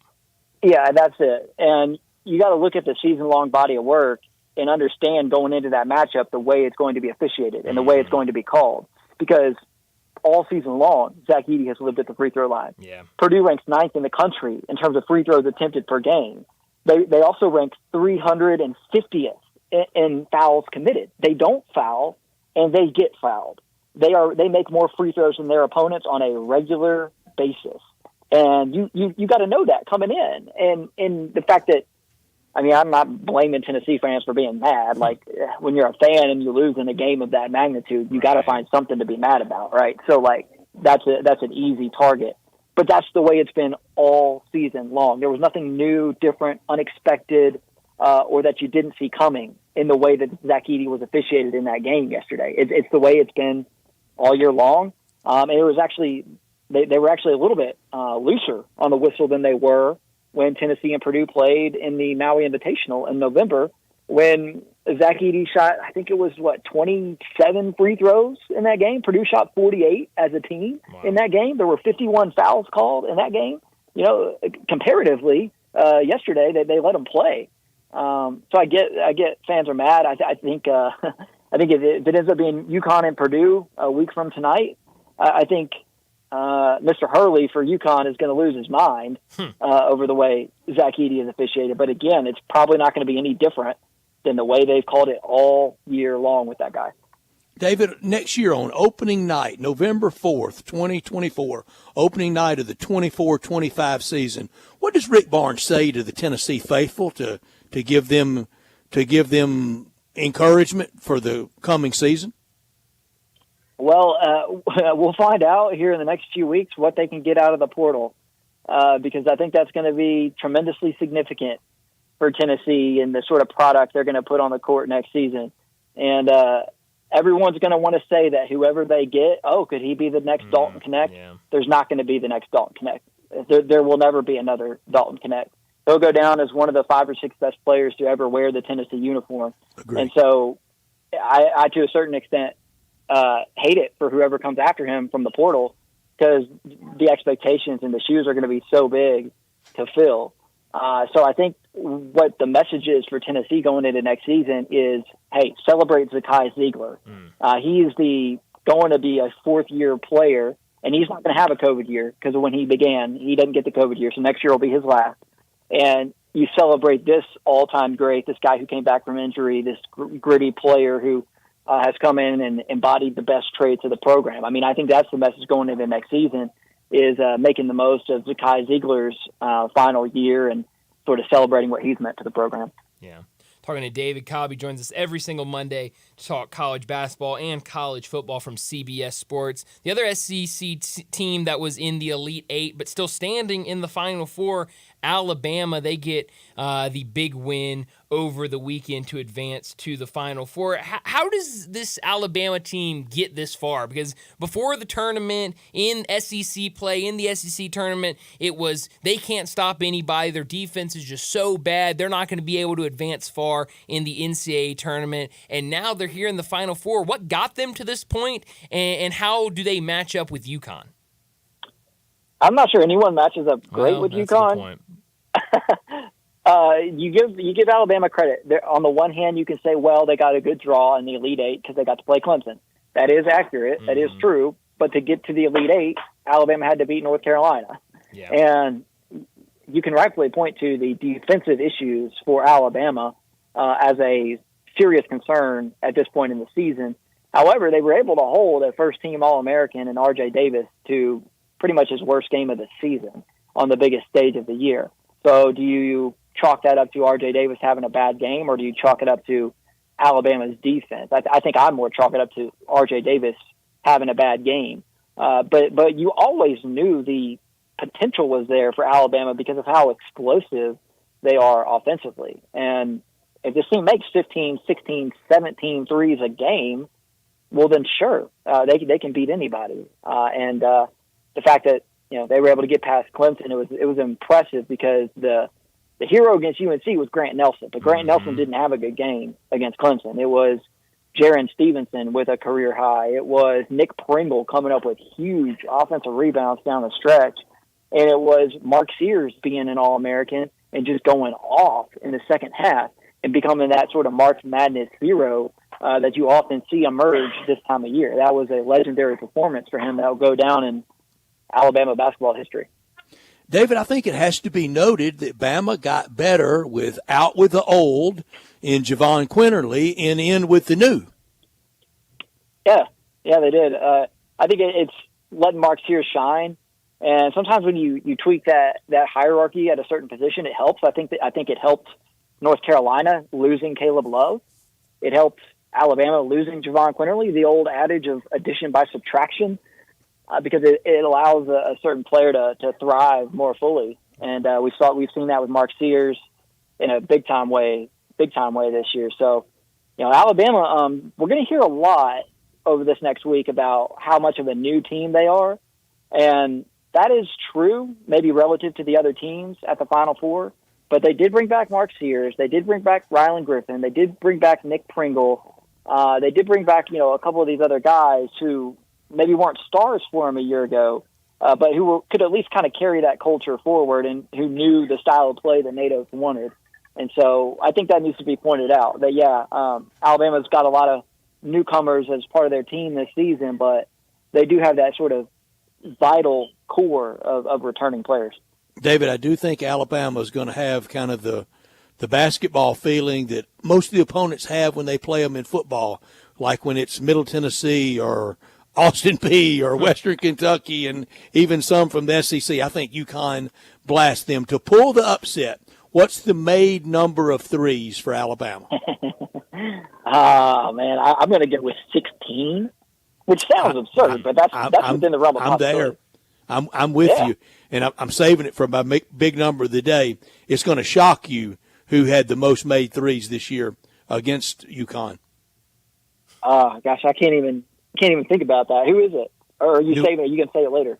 I'll give you the team. I'll save the number. New Hampshire back in November, and they got beat by 20. Shout out New Hampshire. Wow, that's incredible. Yeah, UConn, what they did the other day was unreal against Illinois.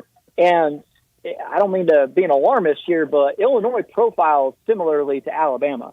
Exactly. Both among the best offensive teams in the country, neither one known for their defense. They both play at a relatively high pace. Neither one of them have a ton of heft on the interior. So that's a scary situation when you're watching that tape.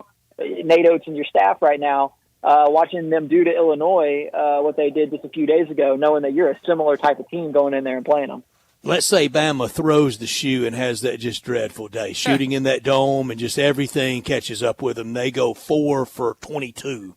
How bad's the margin? Oh, I mean, it could easily be a 35-point UConn victory. Sure could be. Easily. Sure, I mean, they pour it on and they don't let up. And I mean, it's when those guys get rolling, they get rolling. I mean, there's not a team in America over the last 2 seasons that can get on a run like UConn can. I mean, they got so many weapons, and it's crazy. It's like they don't even have a first-team All-American. They don't have anyone whose name has been uttered in the conversation for National Player of the Year. But they got about 7 who would be a starter for every team in America. So it's impressive what they've built there. David, I'll get it in early in the week. I know somebody at the media availability will ask the coaches about the depth perception of shooting in the dome.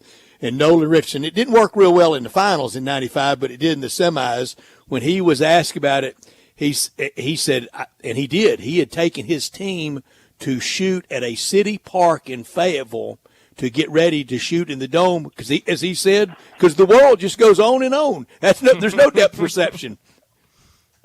That is funny, and it's true. When you get in that dome stadium, it's wild. Like, the depth perception is way off. I love that. It'd be like, going down to Tom Lee Park and then shooting out some shots. They've got those courts down there. At least they did a couple of years ago. And then you got the mighty Mississippi behind you, and a little wind. Our favorite city park is downtown on 3rd Street, just south of Crump, and on the east side of 3rd Street, Gaston Park. Not named for Greg Gaston. So we'll go down there and practice shots. I'll give you one more. You got one over by that Mount Moriah precinct. That's right. I've never played over there. Sure do. By Halley Stadium. That's right. Yeah. I played baseball over there a couple times. And I never had the courage to go get in on the pickup action. But I almost froze to death at Halley Stadium in early May as a bat boy for my brother's American Legion baseball team. Really? Yeah. Wow. Playing Bill Spiro's. Good Lord. There's a historic venue for you. Yeah. Well, we've gone, 20 minutes about the story of the tournament. NC State, the 11 seed, getting all the way to the Final Four and beating conference foe Duke to get there. What have you made of this run by NC State? And obviously, DJ Burns becoming kind of the guy of the tournament. Yeah, it's absolutely unbelievable. It's unbelievable. He was a redshirt freshman at Tennessee back when I was covering Tennessee. He's been around a long time. To see him, what he's doing, it's incredible. I don't have an explanation for it. NC State wasn't even going to be an NIT team until they got in a run in the ACC tournament. They had to play on the first day of the ACC tournament. Like, I don't even watch the first day of the ACC tournament because it's so terrible usually. And here we have a team in the Final Four that had to play on the first day. I don't know how to make sense of it. I can't explain it other than to say that's March Madness for you. Yep. David, you're doing the same thing. You're doing the work. You're pouring out the content. I've loved it. I know you're writing almost every waking hour. Mm-hmm. Yes. Yeah, it's fun though. I mean, it's what you do this for. I was listening to the national anthem courtside yesterday before Purdue and Tennessee started, and sometimes when you're busy, when you're working, and you got to stand up before a game for the national anthem, it almost feels like an inconvenience, which is a terrible thing to say. But yesterday, I sort of took that moment to just appreciate the fact that I have a job that Thank lets your me lucky be, stars. Yes, courtside at a game of such historic magnitude, and just the beauty of college basketball and the passion of it all. And it was Easter Sunday, and I didn't get to go to church, but I did say a prayer of thanks in that moment. Dang because right. that was pretty cool to be there for a game like that. Yeah, that's awesome. That's awesome. We love reading your work. We love talking to you every Monday afternoon. So thanks again for joining us, and we'll talk to you next Monday as we get ready for the national championship game. Who's in the game? All right, guys. Oh, yeah, who's your pick in the game? It's UConn and it's Purdue, and I got UConn winning in an all-time great game. I don't blame you for that. That would be a lot of fun. We'll talk to you next Monday, David. All right, guys. Thanks, David. Thank you, David. I think I cut him off too soon. I'm sorry. No worries. We can't blame it on the gate agent. It was me. No. Well, we can blame it on the Air Force. That's what everyone blames things on. It was me. David is just doing an extraordinary job. And it's so much fun to watch his career arc and to see him doing that. And I know him well enough to know that he had that feeling, and that's a good feeling to be at big stuff like that, and for him to have to to write down the middle about Tennessee.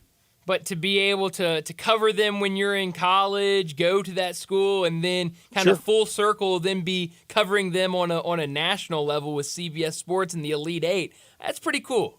It's a great journalism school. We'll get another blast of that famous UTJ school at 5 o'clock when we visit with DeMichael Cole from the Commercial Appeal on all things Grizzlies. I know over the weekend everybody enjoyed celebrating with friends and family, and the commissary, they loved making the meal so good for so many people, and they appreciate you so much to let them do that work. That's what they specialize in on those special days, all the hams that were sold last week, and we'll do it again for Thanksgiving and Christmas, and always the barbecue at the new Collierville Commissary at Houston, Levy, and Poplar, or the original in Germantown. Perfect for a big group together and watch games there.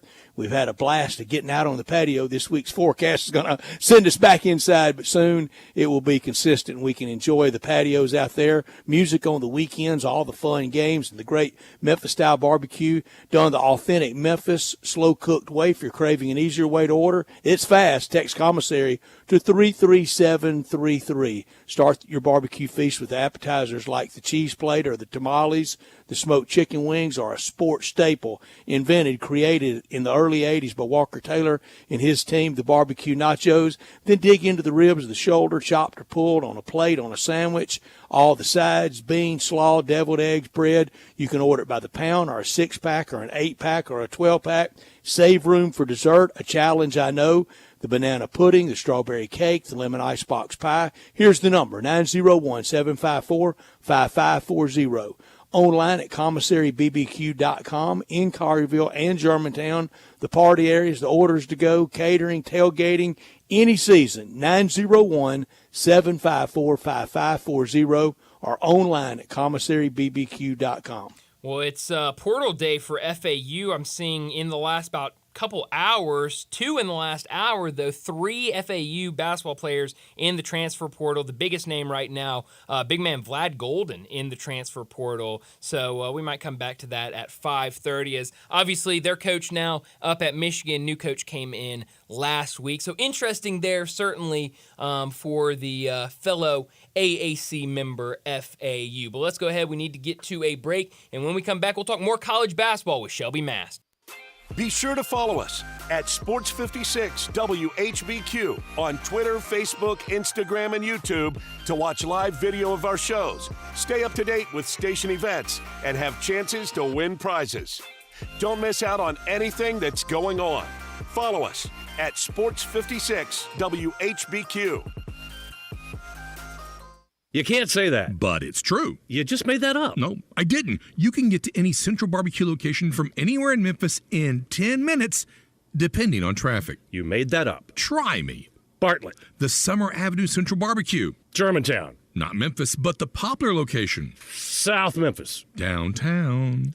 Olive Branch. Again, not Memphis, but the South Haven Central Barbecue. I still don't think you can say you can get to there any of them in 10 minutes. Well, that's why it's depending on traffic. 5-Ash Roofing, it's what we do. Roofing and siding, gutters too. We're the pros you can trust to get it done right. Call on us. 5-Ash Roofing, the name to know. 5-Ash Roofing, the only way to go. 5-Ash Roofing, it's what we do. 5-Ash Roofing. Is that not the corniest thing you've ever heard? Can you believe I paid good money for that silly jingle?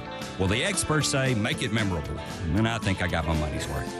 5-Ash Roof Services, proud partner of the Memphis Tigers and the official roofer of the Tigers home team. 5-Ash Roofing, 367-0050 or memphisroofer.com. 367-0050 or memphisroofer.com. 5-Ash Roofing, it's what we do. We're here for you. This is hard to believe, but the Hyundai Santa Fe is actually better. I know, that's crazy, isn't it? The 2024 Santa Fe is new, top to bottom, and even better than before. It's almost as big as the Palisade, so roomy, and now it's got a standard third row. Everybody's clamoring for that. And it's the best SUV when it comes to the ride than ever before. You know how with SUVs you love it because you're sitting high, but you don't get that luxury kind of ride like a sedan? You do with the 2024 Santa Fe. It's the best riding SUV ever, and it's quiet. It's the ultimate family car. All you've got to do to be sold is to test drive it. The people at Homer Skelton Hyundai are saying, come try it. You'll love it. Homer Skelton Hyundai, right at the corner of Highway 78 and Craft Road. First exit in Mississippi. Go see the ultimate SUV, the 2024 Santa Fe. Nestled in the heart of East Memphis, located corner of Park and Cherry, is a beautiful residential neighborhood. I'm here at Town Village Audubon Park interviewing a new resident, Carolyn. Share with us why you chose Town Village. Well, if your parents or special friends need to make that big move, let me share with you my experience. It was tough for me to leave home, but then I discovered Town Village. I would like to highly recommend Town Village to you and your loved ones. After looking at all the amenities and meeting all the people and staff, I was hooked. From restaurant, bistro, 3 meals per day, housekeeping, transportation, security, health care, physical therapy, exercise room, and even a heated pool and spa. Come see us and make your new home at Town Village. Visit us and call Daniel at Town Village Audubon Park at 901-374-7342. There's no place like home, Town Village. Sports 56 traffic. Good afternoon. MPD still trying to clean up this crash. It happened a little earlier on Jackson Avenue at Warford for about another 30-45 minutes. Try to avoid that intersection if you can as they clean up that accident. Jackson Avenue at Warford, it's pretty slow over here at times on 240 East, just like last week. Here as you approach Bill Morris Parkway, they're at 385, trying to get past Poplar. Once you get past Poplar, it looks pretty decent as you continue up towards Walnut Grove, towards Sam Cooper as well. But again, it's slow go. 240 East at Poplar, just like last week. Weimer's Jewelry, 7525 Highway 64 is your full-service family-owned jewelry store here in Memphis. I'm Commander Chuck with your on-time traffic. Now back to Sports Time on Sports 56 and 98.5 FM. Here once again are Brett Norsworthy and Bryant Dacus. Welcome back into Sports Time. Bryant and Brett with you in our family leisure studios. And joining us now on the Sissy's Log Cabin guest line, Shelby Mast from BracketWag.com joins us to talk the NCAA tournament. Shelby, thanks so much for joining us. It was a really fun weekend of basketball, but what was your biggest takeaway from the games this weekend? I got to think probably UConn. Just how dominant they were, they just looked unbeatable. There's a couple teams in the Final Four that would worry me, but I don't see anybody beating UConn. Shelby, I'm with you. I know the fun story, the great story of NC State, and for the next 100 years, 1,000 years, any NC State run is going to be compared to 83 and the late, great Jimmy Valvano. You got the Bama story, you got the Zach Edey story, but I'm with you on the UConn pulverizing everyone. But here's what I want you to do. We get so many calls for reseeding. Seed these four teams. If one played 4 and 2 played 3, how would you have these four teams seeded? 1 UConn, 4 NC State, then Purdue, Alabama, 2 and 3. Okay, and we don't get that, and it might be one of those years where the semifinal games are better than a week from tonight. We don't know. We never know. But what NC State did in that 5-day run at the ACC tournament, it's going to make your job harder next year with bracketology, and it's going to hold that committee's interest. They can't put together even kind of the outline of a bracket until they get all these games in, because what NC State's proving. Exactly. NC State, they're the wild card. They're not supposed to be here, and they wouldn't be here if it wasn't for that ACC run, and it just keeps me honest, that's for sure. Do you, as a bracketologist, college basketball aficionado fan, would you prefer everything conference tournament-wise end on Saturday and not be pushed into Sunday? Yes, because Sunday, especially with, Big Ten, there's not too many times that it really affects seeding that much, but it could. And I don't like making contingency brackets. I just want to go with one bracket and be done with it. Or if they're going to finish on Sunday, finish like the A-10 does, or not the A-10, the Southeast Conference, where there's a couple hours till the selection show, so we've got time to put everything together. Yeah, I think we run it up too close. It's amazing what that last weekend of conference tournament action did. I don't think we should ever forget Yale at the buzzer, not a wild shot, but at the buzzer to beat Brown, or we never have the Yale upset over Auburn. Yeah, Brown would have been a 16 seed, and that would push everybody up. Dayton bound, wouldn't they have been? Yeah, I think so, because they had a losing record. Yeah, I'm with you. Well, another team that really stood out to me over the weekend had to be Alabama, and this kind of run that they're on after, a good season, a really good season, but kind of the flaw for them was that defense, and it felt like they couldn't stop anybody, and I know a lot of people coming into the tournament didn't think they would be able to go on a deep run because of the struggles defensively, but now here they are in the Final Four. What have you made of this run for Nate Oates and his team? Well, maybe defense doesn't always win titles. Wow. Yeah, they're kind of proven to be the anti that. He has done a phenomenal job, Coach Oates. They're a great story. They're a fun team to watch. I mean, if you're not a fan of basketball, watch them for a game and then tell me you're not a fan. Yeah. Well, tell me this: who is the sickest team? Who's the team thinking we should still be playing? I got mine. Yeah. It was in your area. Houston probably. No doubt. If they didn't have Shed get hurt, I think they'd be there in the Final Four. I don't think they'd had a problem with NC State, but that's how the ball bounces. It is, and I felt for Kelvin Sampson a little bit like Rick Barnes. I think they're the exact same age. Boy, not this year, then when? If you don't right. At least get to the final. Well, and Kelvin Sampson had been to the Final Four. Rick Barnes hadn't with Tennessee, did with Texas, but kind of, boy, if you don't do it this year, all that work is going to have to go back into opening night come November. That's tough. Yep, we got to start all over. Sure do. I'm sorry. Go ahead. All year we got there. The transfer portal is making it kind of a mess because there's no rest for the weary. Yeah, and for both of those experienced coaches, 68, 69 years old, you don't ever know what that moment's going to be when they go, I've just had enough of this. I can't take this. Yeah, I've heard rumors that Tony Bennett is thinking the same thing, and that he might be done in Virginia. So I don't know. It hadn't come true yet, but we'll see.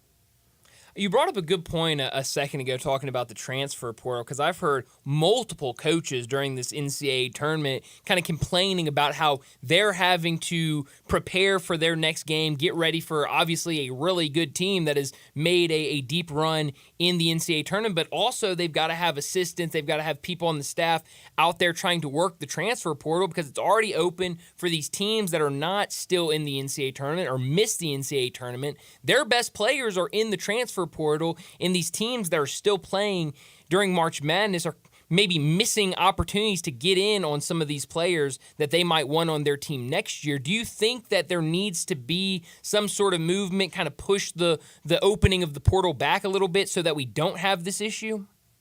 I would hope so. I mean, it's really difficult for teams to prepare for a game or for next season. It's basically pick one. And they got to focus on the here and now while everybody else can focus on next year. Try to make it fair. Have April 15th, tax day. That's a good day to open it. And they got to put some kind of limit on this. It's really getting out of hand. That's in the NIL. It's just a whole different ball game, a whole different system now. Shelby, you mentioned maybe Coach Bennett at UVA, and I said earlier in our show, based on nothing, just my guess, next year you could see both Rick Barnes and John Calipari retire. I'll add a third SEC coach to that, and I think he's probably the second most hurtful loss in the tournament. Auburn had a team that could go on a run, and Bruce Pearl, next springtime, it might be the time for the Stephen Pearl take over at Auburn, time for him. Yeah, there's some of these older coaches that have grown accustomed to the way things were, may not like how things are now. And I believe mostly why Nick Saban retired was that he was tired of dealing with it all. And there's Jamie Dixon in your area at TCU, I think, might be in that group.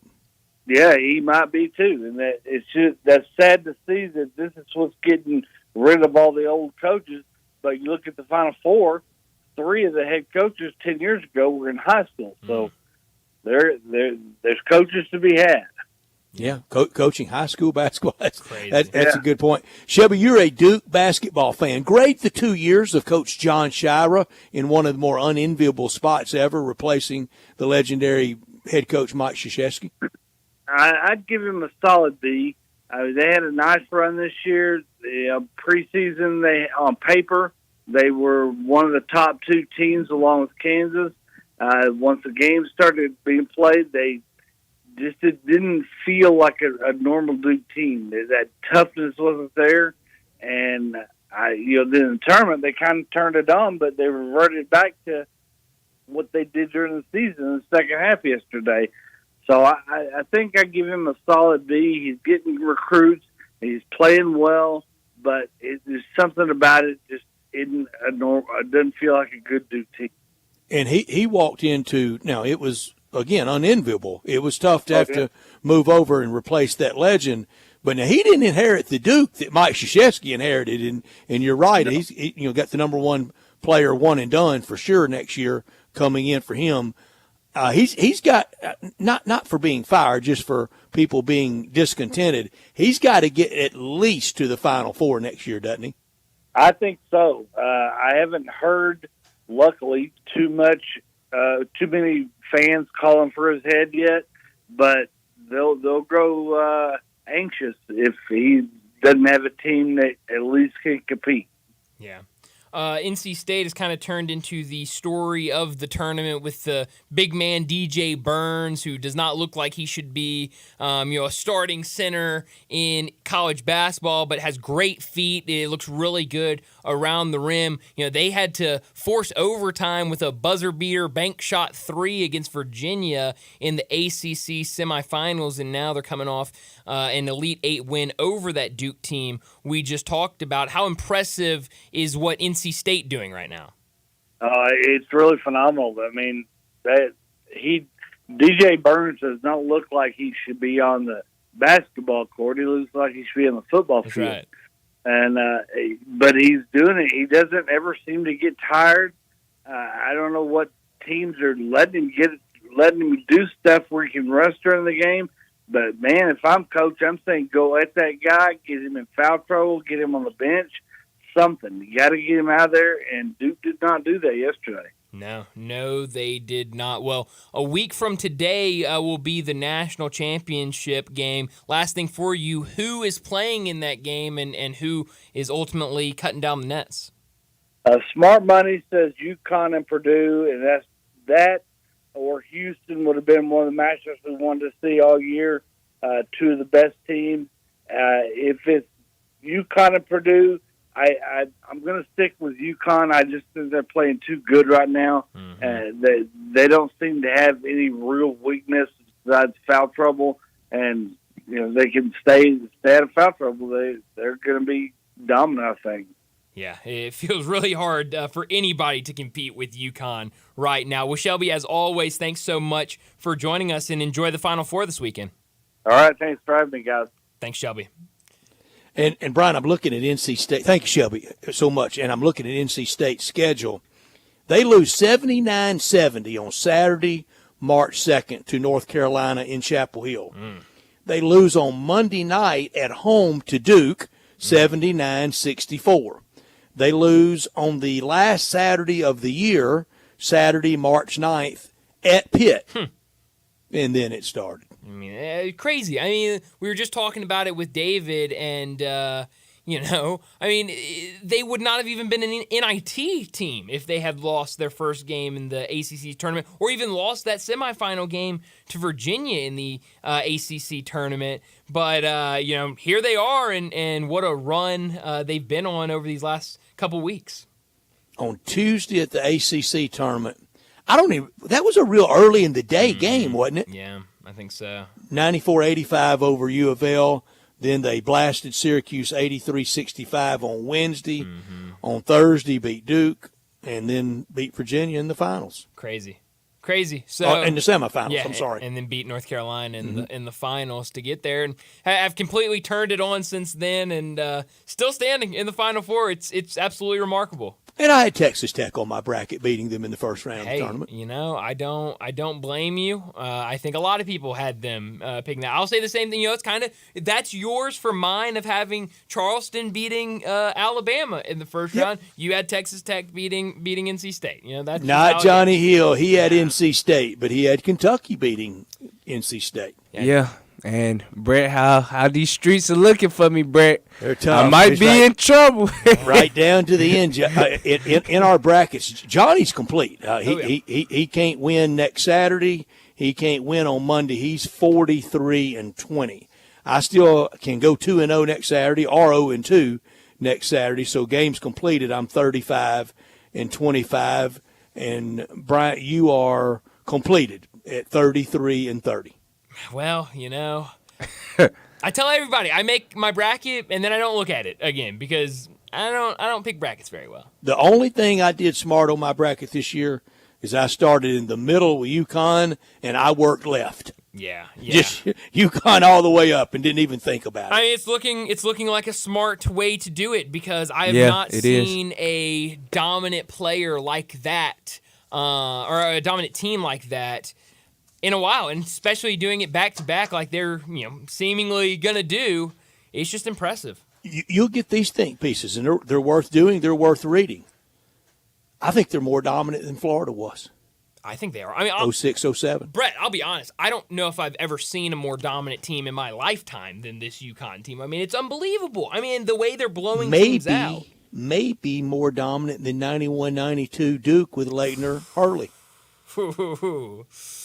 I mean, we'll see. They we'll got see. 2 more to win. They do, but if they do that, I think you'll have the arguments and there will be real conversation about it. If they don't, then that last statement I made, that's more ludicrous than me comparing to Nick Collison. It's your April Fool's joke, right? Yeah. No, I'm really serious. I'm scared of any April Fool's joke, especially this close to retirement. Well, that's what I told. No gags, no games. That's what I told Johnny Radio earlier today. I said Hardenwood. He brings these wild stories. He said, John, I can't trust any stories I see today. Can't trust a thing today, can we? Can't tell if they're true or not. Tomorrow, though, I can get back to trusting them. Well, let's go ahead, get to a break, and when we come back, it'll be time for Big Number of the Day.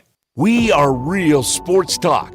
Sports 56 WHBQ. Available on your radio dial at 560 AM and 98.5 FM, as well as around the world online at sports56whbq.com. Take us with you everywhere by downloading the Sports 56 app. And at home, just say, Alexa, play Sports 56.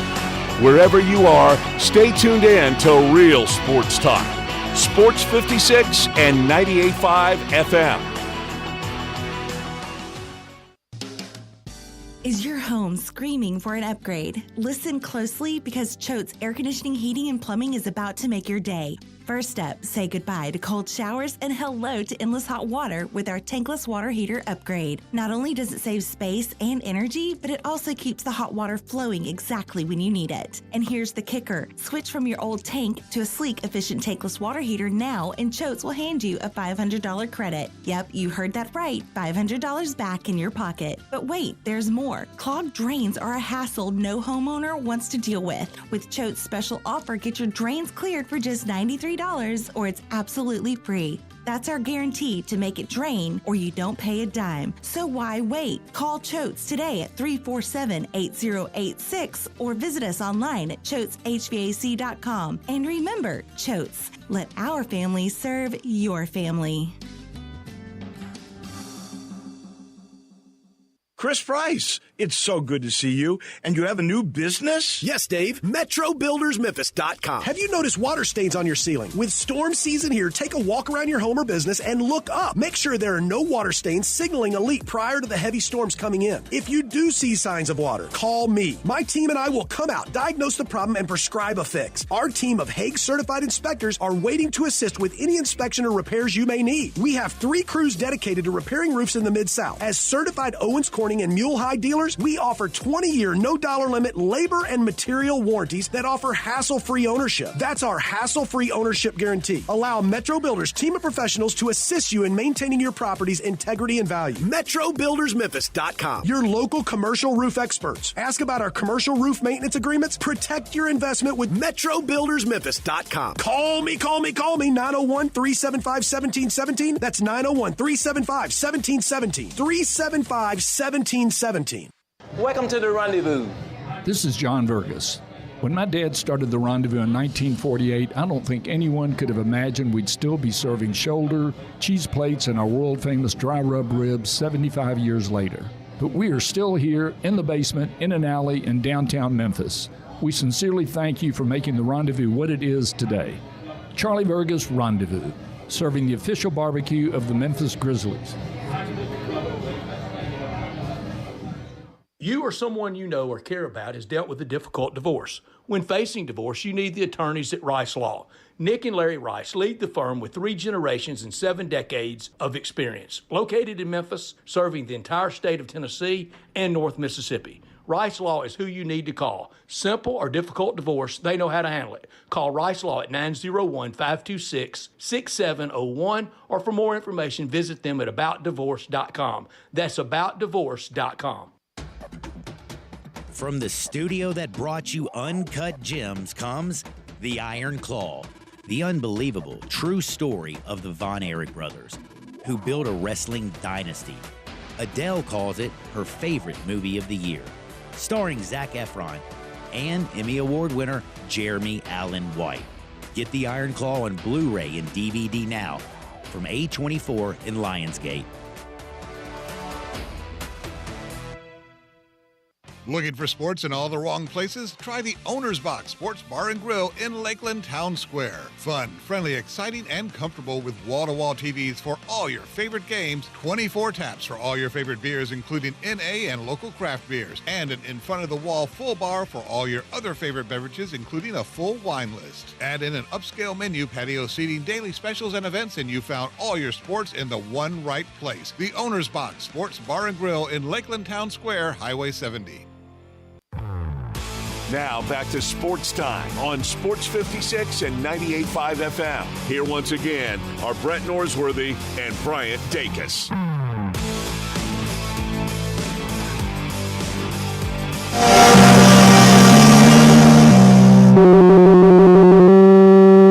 Big Daddy. Hello, Big Brown. It's a guy, he wants to be big, then he gets big, he doesn't want to be big anymore, then he gets small, but the suit's too big. Big Daddy. The big boy. What up, big guy? I think she's trying to pull a fast one on Big Daddy. The big number of the day. My big number today, it's a small number. It is the number 2. And I was really excited when I saw this last night. NC State, they were the big winners over the weekend as an 11 seed getting to the Final Four. But they were not the only team on campus to make the Final Four. The NC State women's team also clinched a spot in the Final Four yesterday when they beat Texas. So NC State is just the second school to send both its men's and women's teams to the Final Four in the same season, with at least one of those teams being a double-digit seed. Hard to believe that that's happened twice, with one of them being a double-digit seed. The other, Syracuse, did it in 2016 when the men's team was a 10 seed. So good time to be a basketball fan if you're a student or a fan of NC State. Real good time. And look, for somebody, a week from tonight at about 10:30, it's one shining moment. That speaks for itself. I think, we think it's going to be UConn, but I think the other three all can hang a banner proudly and look back on 2024. This NC State run, Bama's first Final Four, and Purdue third ever. Is that right? Yeah, third ever, and first since 1980.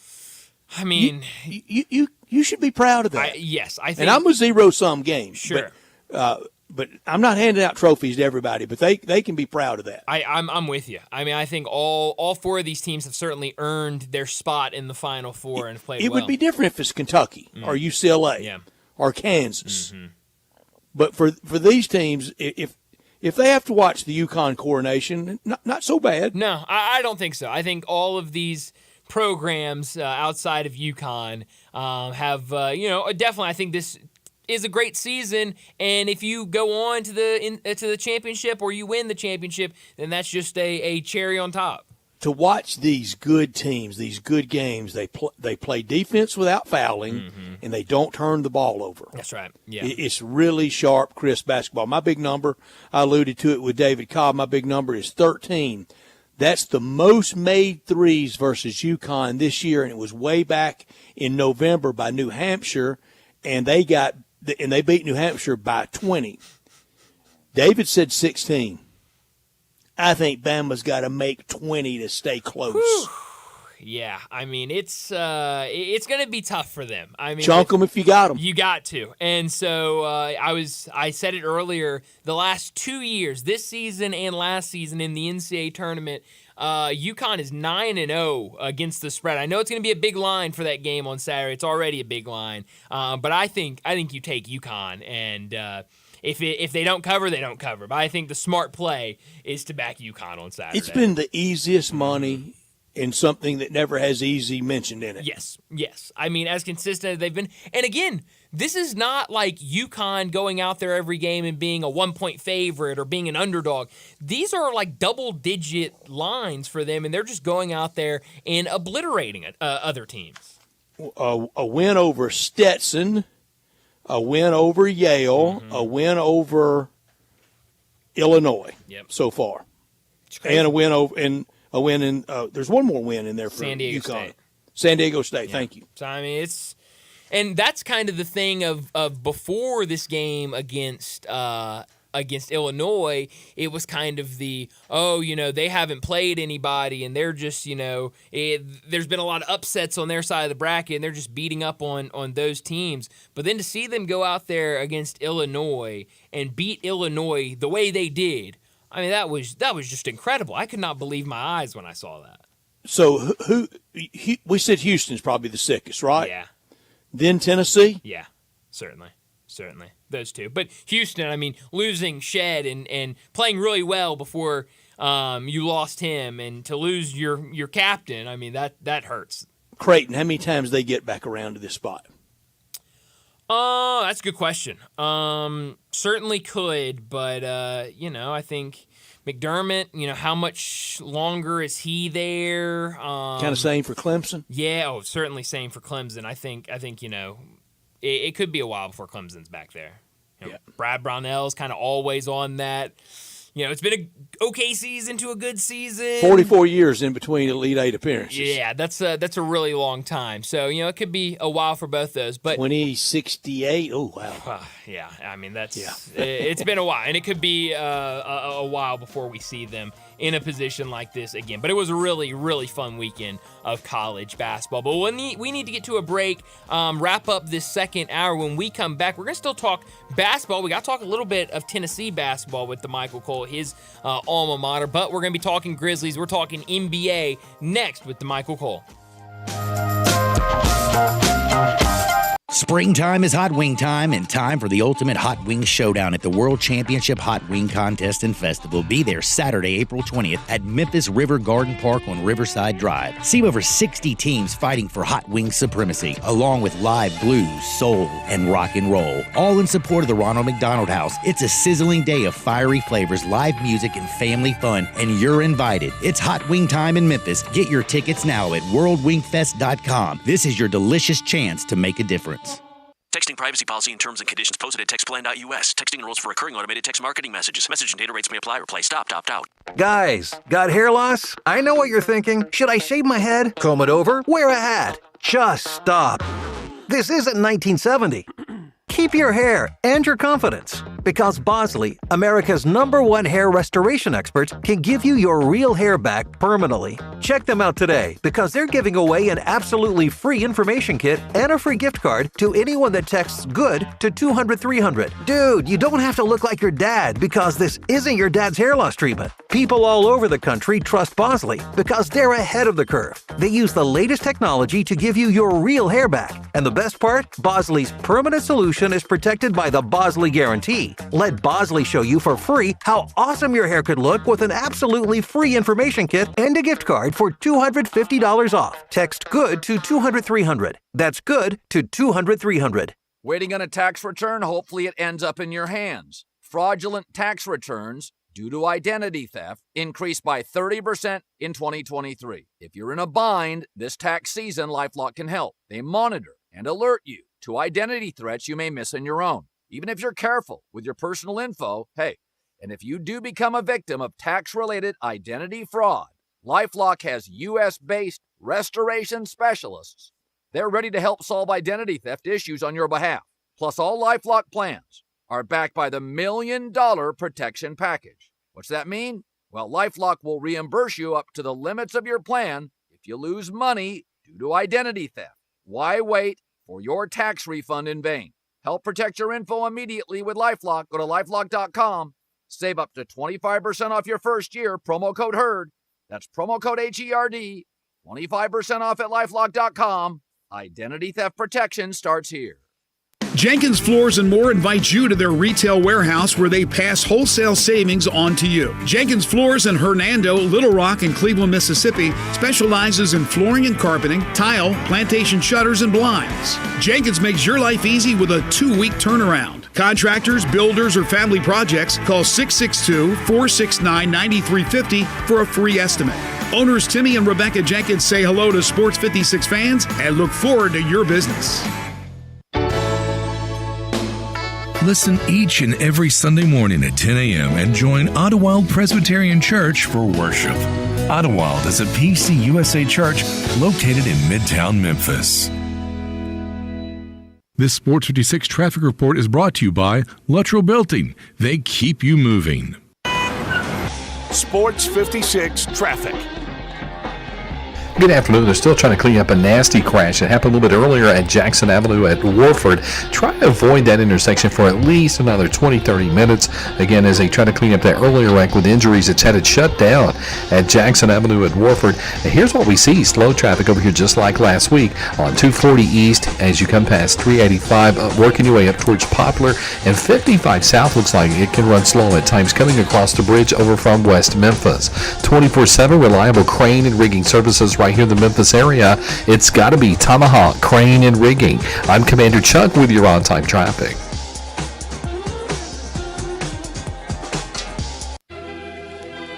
We are Sports 56, WHBQ Memphis, and W253DF Memphis. Flynn Broadcasting Stations. Oh, yeah. Now back to Sports Time on Sports 56 and 98.5 FM. Here once again are Brett Norsworthy and Bryant Dacus.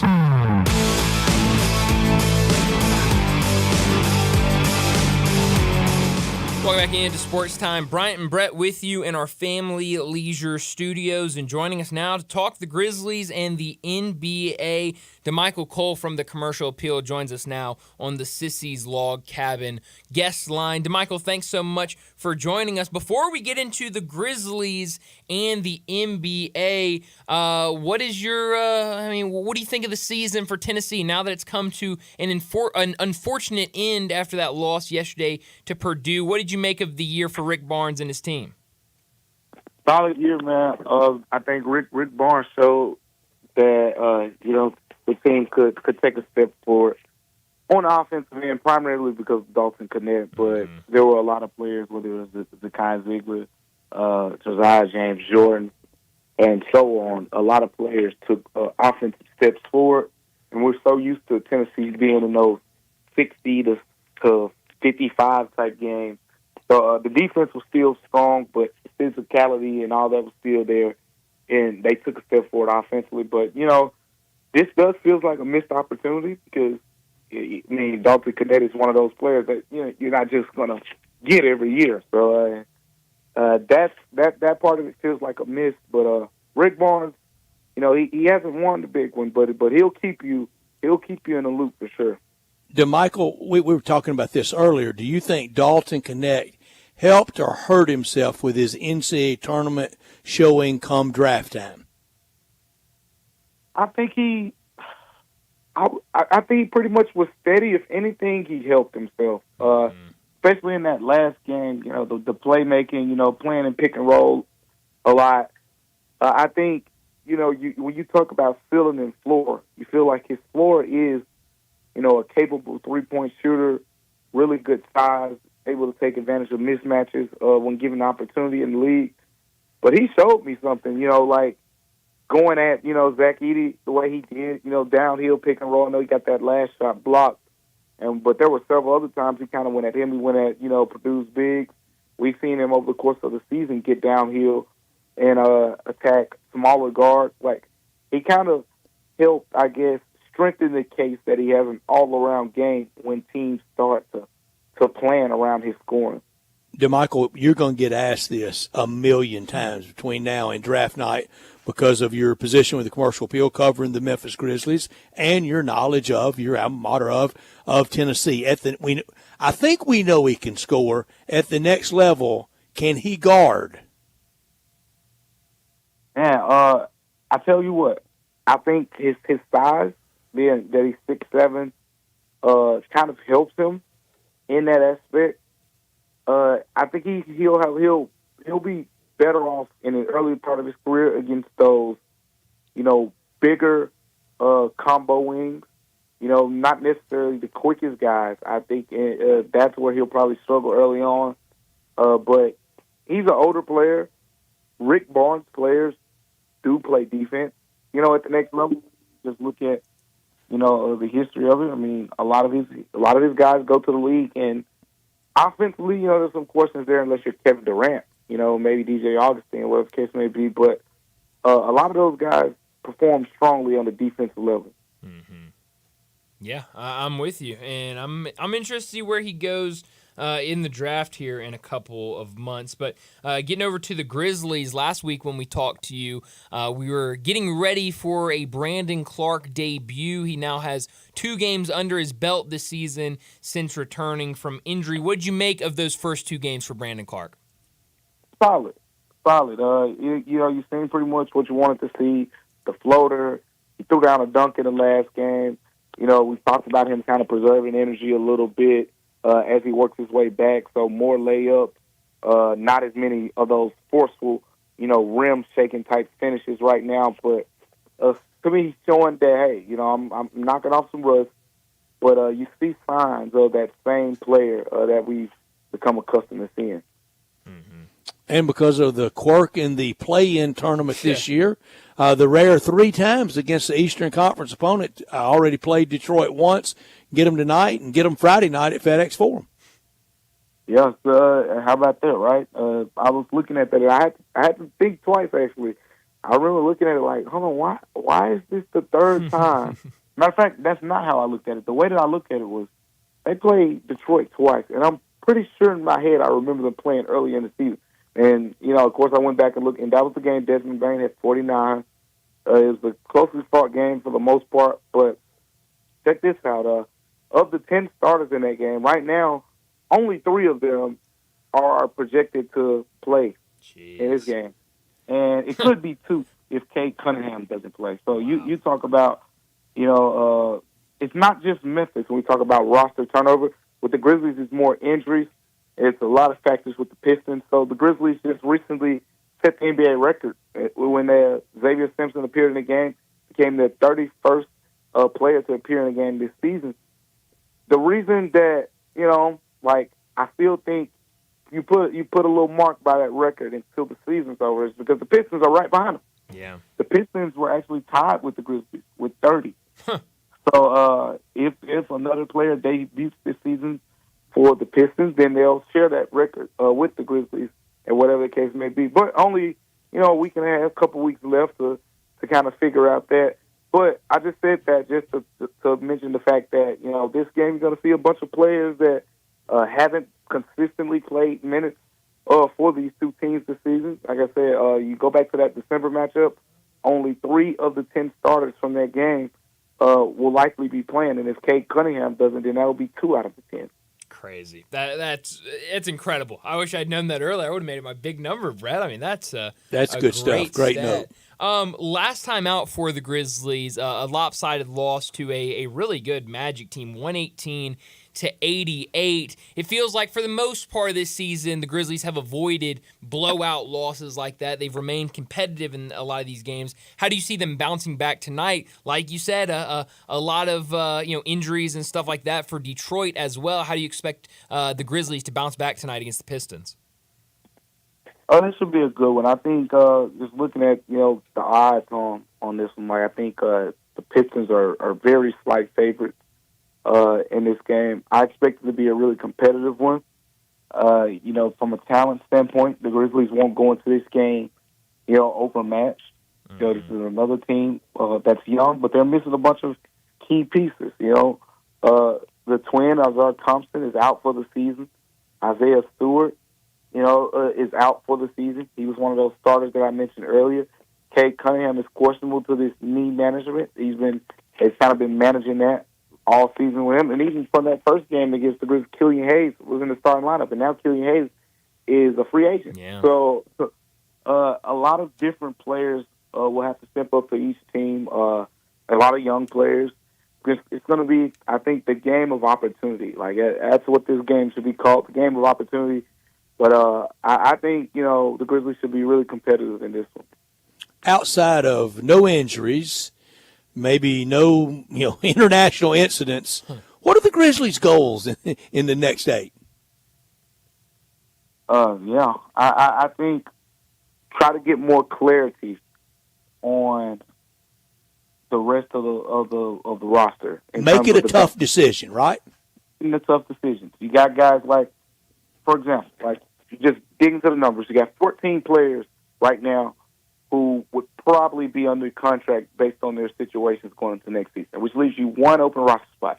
That spot is the Lamar Stevens once his contract expires at the end of the season. You got guys like Yuta Watanabe, Zaire Williams, Derrick Rose, all will be entering the final year of their deals going into the offseason. So there is more movement that could and should be made. But right now, given the fact that only Lamar Stevens is going to, as we know as of today, is going to be a free agent, and you're going to have a first-round pick that's automatically guaranteed, that you're either going to have to, draft a player there, or you're going to have to trade it, which would probably lead to you acquiring another player. So your roster is going to be full with one move in the offseason. You got to have some more moving pieces. But who on the roster can say, hey, we don't want to be that guy that the Grizzlies have to move? Because you can make a case for a lot of them. Yuta Watanabe's been away from the team right now, personal reasons. Zaire Williams, we didn't get to see enough of him during this part of the season, I guess, to kind of, maybe ease the minds of others around the team on what he can be. There are other players out there as well on the team. Derrick Rose and the injury concern. The list goes on. So that's the biggest thing from this point forward. Of the guys who are getting opportunities, is there anyone who can kind of, force the Grizzlies' hand from, like Lamar Stevens felt like he was doing it at one point, but now that he's been on the wing more, he's not having the same type of impact because he's away from the basket a little bit more, and he was doing a lot of his damage, around the rim in that mid-range area. So we'll see how the last, 7 or 8 games shake out for him. But that's the biggest thing for me to watch the rest of the way. Is there anyone that can force the Grizzlies' hand and say, we can't let this guy get? Yeah, and around sports, whether it's cut time or playing time, make it a hard decision for me. If you make it easy, if you're not very good, then it's easy. We move on without you. This time of year from now, DeMichael, get that crystal ball out for me. This time of year from now, things are going well. It's been kind of a normal injury year. Everybody's played around, 70 games. Jaren, Desmond Bain, Ja, no controversy, rolling along pretty good, heading toward a 2, 3, or 4 seed. Are we certain G.G. Jackson is in a 7, 8-man rotation on that kind of scenario? I think so. And the key there, you gave me the key. You said a year from now. I do think at the beginning of next season, we'll see how it plays out. And just early on in the season in general, I think there are some situations where we could see, people questioning, why isn't GG in the rotation right now? Or the ups and downs, the typical ups and downs. But I feel like once we get to January or so, everything should be solidified with that guy. He's super talented. They're challenging him right now on the defensive end. You see every game he's playing. He's guarding Shea Gilgeous. He's guarding Jalen Williams over there. He's guarding, the LeBron. Like, they're putting him on the main guys. So he's getting the call defensively. We know the offensive talent. I think without a doubt, he's probably in the conversation for your best bench scorer, by this point of next year. Yeah. Well, it's going to be interesting, obviously, 8 games left in this season to try to kind of get some more clarity on what the roster could look like next season. But, DeMichael, we know you've got a busy night ahead of you with the Grizzlies playing the Pistons tonight. So thanks so much for making some time for us this afternoon, and we'll talk to you again next week. All right, take care, guys. I'll see you. Thanks, DeMichael. Thank you, DeMichael Cole. We know he's got a busy night. Yeah. His day's really just getting started right. for him. He's got a long one against Detroit tonight and at Milwaukee on Wednesday. Then the Pistons back here on Friday night. I'm looking forward to that, I think, to see all those young players. It could be a lot of names of players going Friday night that we don't know. Then the 76ers on Saturday night, San Antonio a week from tomorrow night, at Cleveland on the 10th, and then wrap it up that final weekend, the weekend of the Masters, against the Lakers, don't think you'll see LeBron James in that one. I don't think And then so. against Denver, and you will not see Nikola Jokic in that one. You can almost count on it. No, those are the, I guess, the weird but kind of fun games of the season where, none of the stars are playing, so you're just seeing, this two-way guy out there, and sometimes they make the most of it. I know Kenny Lofton last year, when I think the Grizzlies were playing the Thunder, like last game of the season, he goes out and has a massive game and kind of got everybody excited about what he could be. So, it's kind of fun watching those late season games where, some of these young guys are given an opportunity. May I double down on really horrible comparisons after the Nick Collison? Please. Dalton Connect as a defender in the NBA against probably a smaller guard. Okay. Gordon Hayward. That's not a bad comparison. I actually can see that. Yeah. I actually can see Gordon that. Hayward. And Dalton he's not a Connect, bad defender. I Like, mean, that might be Gordon a ain't a poor good defender. comparison for Dalton Connect. Yeah. I kind of like that comparison. Okay. Overall, as a player, that's like a good comparison. I think to I me. like that one better than the first one. Do you? Yeah. I think so. I got to look up Nick Collison's career points. I haven't heard a Nick Collins reference in ever. He was a great member of the Thunder. He was. Yeah, he was even. He also played for the Seattle SuperSonics at a point in time. He did with Durant and moved to OKC with him. 910 games, averaged 5.9 points, and in his career scored, trying to get his career total, 2,500. 5,400 points. Okay.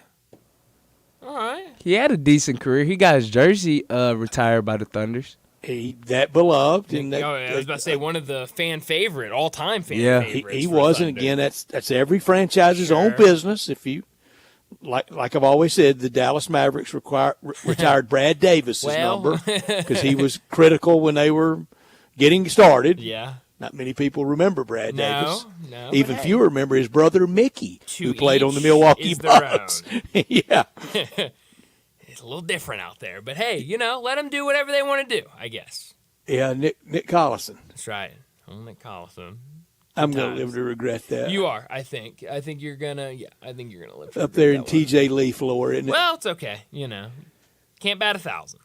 So that was the only franchise he played for, that franchise that was in Seattle and Oklahoma City. Good point, John. Yeah, so good for him. That's a good it's a good time. Go from Seattle to Oklahoma City. It's a little bit of a culture quite shock, a transition. Yes, a little bit. But I am excited about kind of this last stretch of the NBA. I mean, you look right now and Rockets, just got snapped their 11-game win streak. They're now 9-1 in their last 10 games. I mean, they're creeping up. Golden State, I know they've won 4 straight. They need to keep on winning. I don't know if the Rockets really want to be in that play-in situation, but with that win streak they were just on, they're making a run for it. Here's another big difference in the P.J. Hall Nick Collison comparison. I said undrafted free agent for P.J. Hall. Nick Collison was 12th overall pick. Yes. No, he was, it was a big deal when he got drafted. So nickname, I'm a basketball ref now. Didn't know this. You know what his nickname was? I have no idea. Please. And you know what? Sometimes at basketball ref, I think it's news to those players they ever were called this. Huh, that was my nickname? I didn't know that. Yeah. Mr. Thunder. Ooh, I like that. That seems accurate. 20 years from now, P.J. Hall, Mr. Grizzlies. Ooh, okay. All right. Okay. I think let me double down on stupidity. Please. Maybe next segment. I mean, you still got about 40 minutes left in the show. Maybe you can triple down on it before we're done. And you know what everybody is scared of with Klingon and with Edie. What's that? Especially Klingon. Yeah. Hashim. Well, Connecticut. That's a really good point. I didn't think about it like that. But he can actually run. Yeah. I still go back and forth on both of them. I don't. Do you know how much fun from ping pong ball night on it's going to be? We're going. You got to make the best of this year. Sure. We know playoffs have really been out of the picture for a long time. Yes. But that speculation and that, whether it's deals or staying with the pick or whatever, that's going to be fun. We'll bat it around. No, I think I said it a week or so ago. I think once that final game, I think, buzzer hits 0 on that final game, I think we reset, and I think there's a lot of excitement about next season. You're getting that top draft pick. You have a good feeling that you're going to be healthy for the most part next year. So I think there's a lot of excitement going into next season. And put this one behind us. And it was just, the disaster that without all the controversy and injuries, it wouldn't have been that without that. I mean, it would have been a team like we were enjoying, this time last year for sure 2 years ago. Sure, and I think that's the thing is, you go back, the year that the Grizzlies were in the lottery to get Jaren, or the year they were in the lottery to get Ja, those were just bad teams. Those were bad seasons. You earned that one. Yes, this is a fluke season, and you have a team built right now that was very competitive in the Western Conference last year. And so I think, you feel pretty good going into this offseason of kind of the spot you've made in of a fluke season. Now you kind of get gifted with a lottery pick, and, you can figure out your team and really kind of go and be a very competitive team next year in the West. Now, when next year starts, there are some things that's got to be worked on. Mm-hmm. There's got to be more deep defensive intensity. Yes. No. Just kind of organizationally, franchise, Taylor Jenkins wide. And without injuries, I think imperative a good start. Yes. Well, and that's the thing. I mean, I think, the start of this season was weird also because of the Ja suspension. So there were expectations for this team, but the expectations right out of the gate were not high because everyone knew it's going to be 25 games before Ja Morant's out there.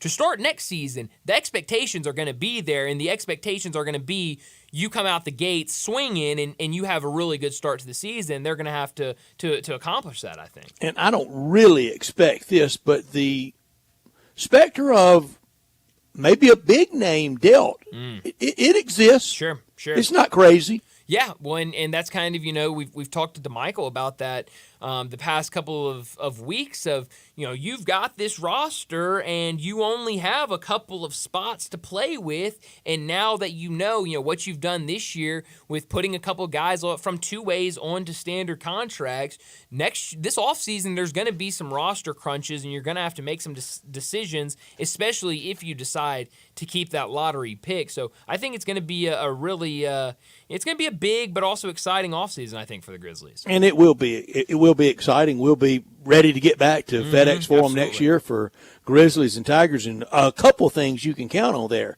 The official jeweler for the Memphis Grizzlies and FedEx Forum with that floor seat lounge, that's Sissy's Log Cabin, our sponsor of our text, talk, and guest line. Sissy's Log Cabin, they are the official jeweler for the Grizzlies and for the Tigers, part of the Hometown Fabric, that new great location at 4542 Poplar.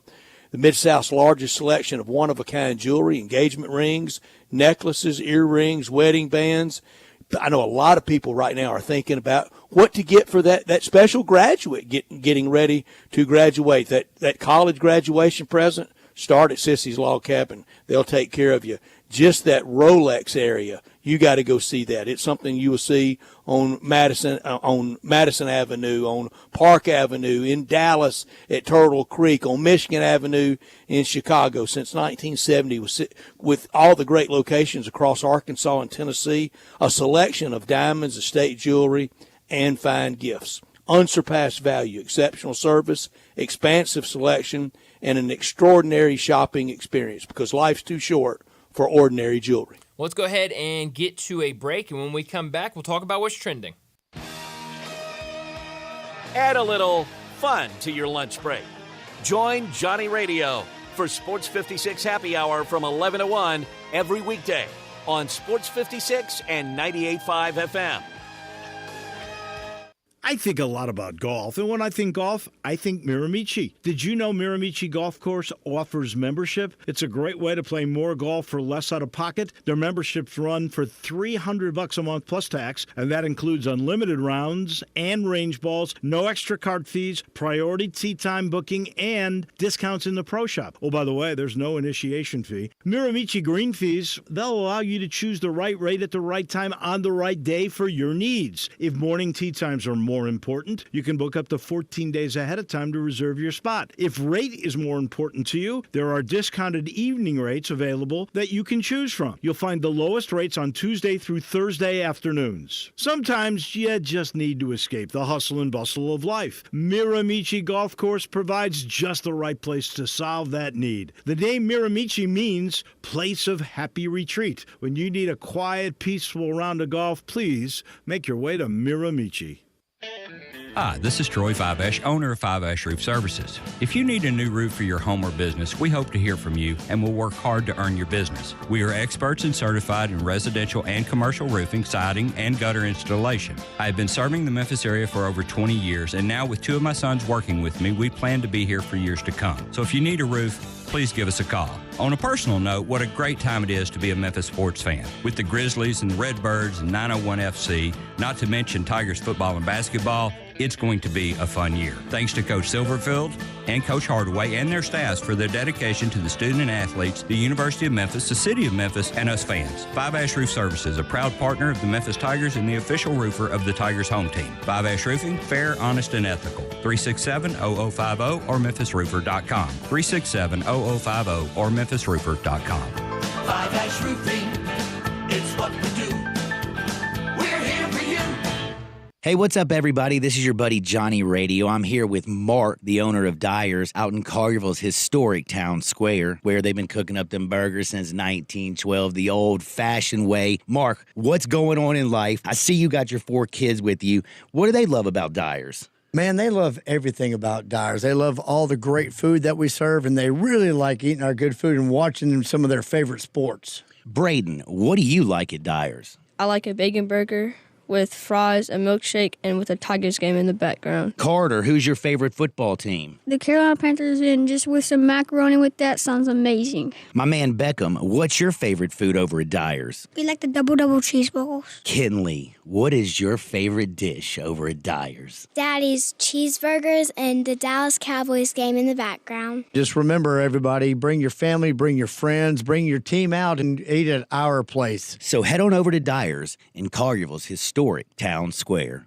Are you aware? It's patio season. Family Leisure sure is. That's why they have factory direct pricing on swimming pools, spas, and even, yes, patio furniture. Yes, sir, it's indeed patio season. So come by Family Leisure and check out all the brand new 2024 patio furniture sets. And with patio season here, you know that pool season will be here before you even know it. So buy now to get in line for your pool installation and get pre-season pricing. Plus, you could save $1,000, $2,000, $3,000, even up to $5,000 on all spas and swim spas. Family Leisure has got special pricing on all in-stock saunas, theater seating, pool tables, and even outdoor kitchens. I love it when it's patio season because of all the fantastic deals that Family Leisure makes available just for you. Family Leisure, Whitten Road at I-40, where family and fun come together.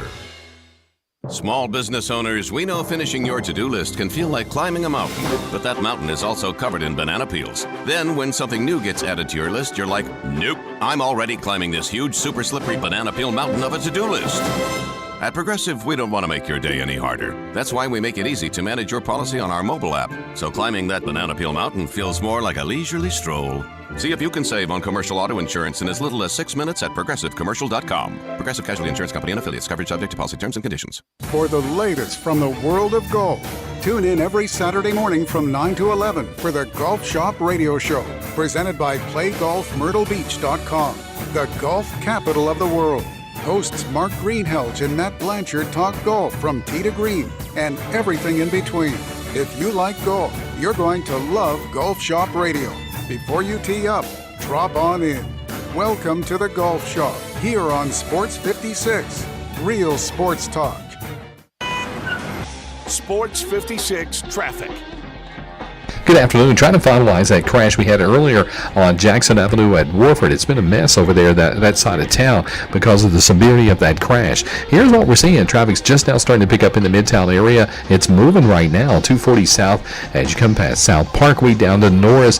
240 east, a little bit sluggish over here, just like last week. It's almost like a deja vu. Here we go again. 240 east, slow go. Once you get past Poplar, it does pick back up.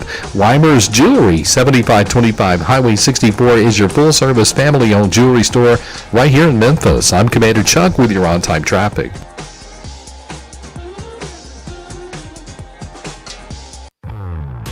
Now back to Sports Time on Sports 56 and 98.5 FM. Here once again are Brett Norsworthy and Bryant Dacus.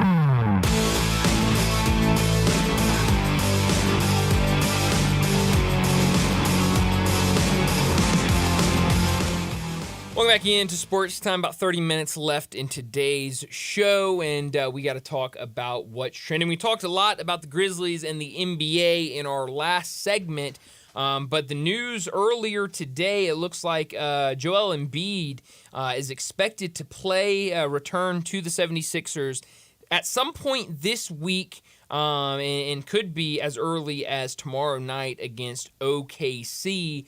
And right now, the 76ers, this is kind of an important time for them. They're right now in the 8th spot in the Eastern Conference. No worries about them really falling out of the play-in game, but, still could definitely get into that 7th spot. Could maybe, if things really broke their way, it'd be tough, but could get up to the 6th. But they've really struggled without Joel Embiid, and getting him back will be huge for them. This is much earlier than I thought they would really get him back. Yeah. I thought they were fudging a little bit on that expected date, but they nailed it around. I think it's even a little earlier than they thought. I think so, yeah.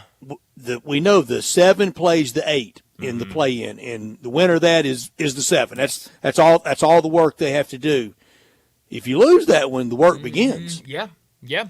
And I think either, any way you slice it, I think getting him back now, even, if you're the 8th seed, or if you fall down to the 9 or whatever it is, if you're in this playoff scenario, I think getting Joel Embiid back right now, where he can get a couple of games under him before you're in those make or break games, I think is huge for the 76ers, because they're very clearly, this team was a top 3 team in the East, a top 4 team in the East when Joel Embiid was playing, and now with him out, they've fallen to 8. So I think he is definitely the biggest piece for them, and could really start maybe a push.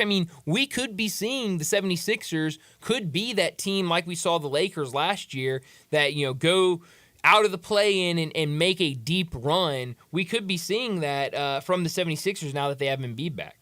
The sliding for playoff or play-in for the East, it's pretty set. The 10 teams are in. Brooklyn's not gonna.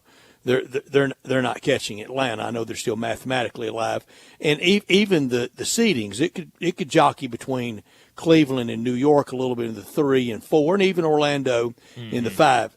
Not the case in the West. You got to go all out. I was talking about the lineups we would see for Lakers and Denver. Who knows? We might have to see more Jokic than they really want. Yeah, right now you look at the top 3 in the West. They're all separated by no more than a game. Minnesota right there sitting in the 3rd spot. They're a game back of currently OKC that sits in 1st place. So, there's going to be a lot of jockeying up there for 1, 2, and 3. And you're right. Denver definitely wants that number 1 seed. And so we could be seeing them play Jokic, as deep into the season as they need to, if they really want to go out there and get that number 1.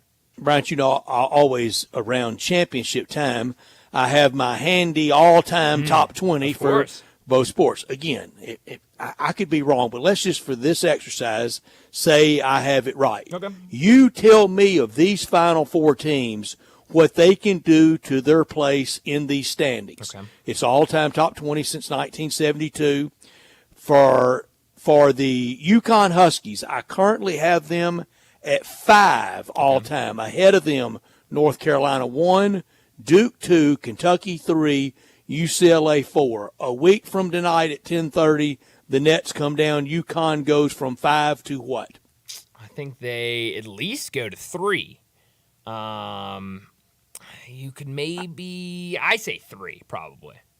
At least At least 3, yeah. And the debate's on Duke or big time, UConn. which is hard to believe.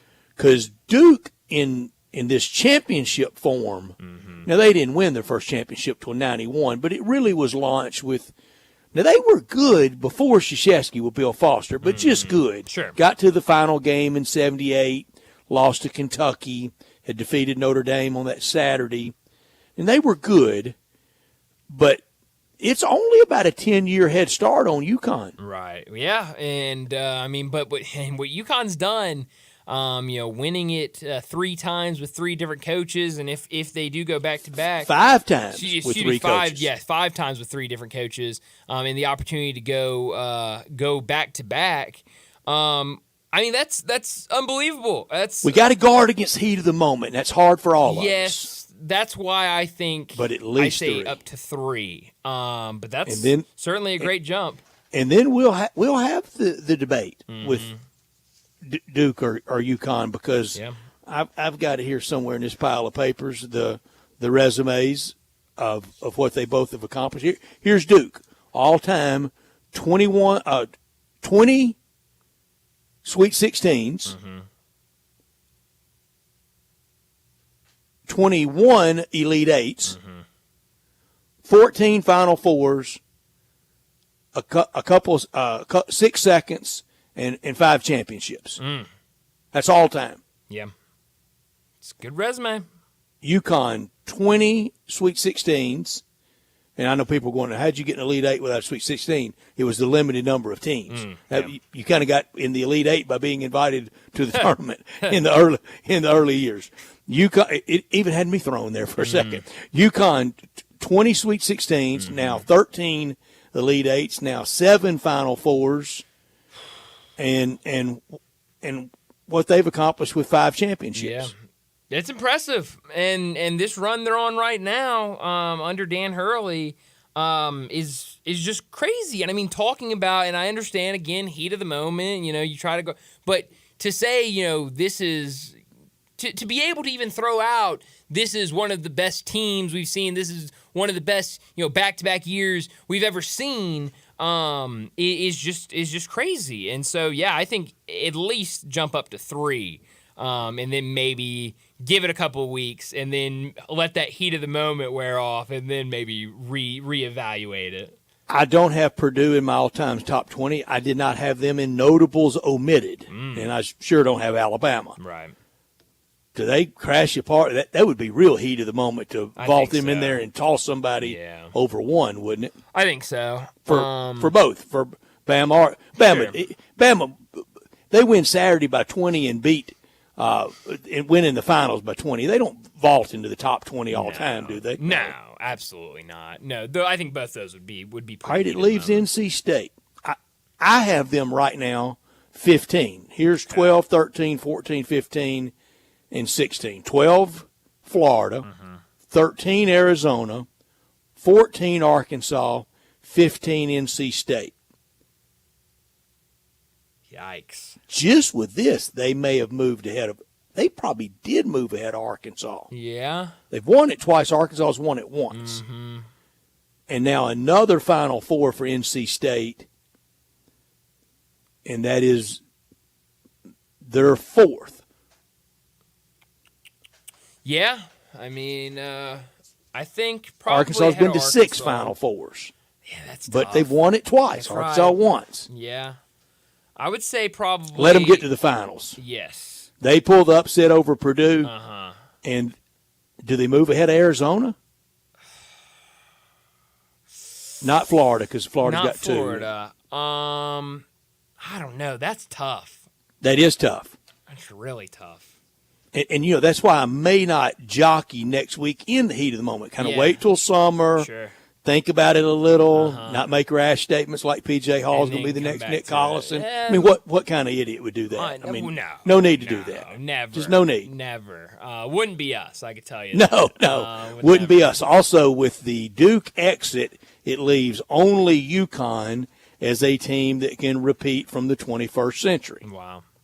So if we're going to have a 14th college basketball team, it will have to come from Purdue, NC State, or Alabama. I think it's an uphill battle. I do too. Seems like it. Wait, man, this UConn team's fun to watch.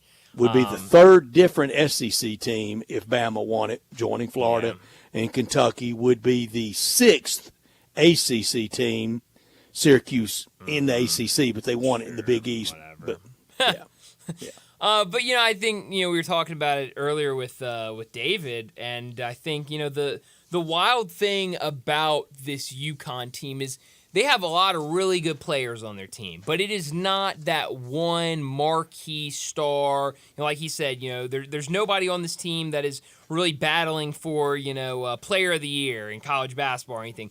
They've just got a bunch of dudes on their team that go out there and make plays and win games for them. And you can have guys, Tristan Newton did not have a good game the other day. I don't remember what he finished off with, but it was not a good game. But other guys stepped up and performed. There have been other times this year where, Donovan Clingan hadn't had a good game, or somebody else hasn't had a good game, and Tristan Newton has stepped up and been the leading scorer and dominated. It's just fun to watch this team and to see that they've got a freshman that's probably going to be a lottery pick on their team. They've got a guy that had to sit behind at center last year and be the backup that's now the star. They've got a guy that's been in college basketball for 4 or 5 years and transferred in and is now a starter that's playing a big role.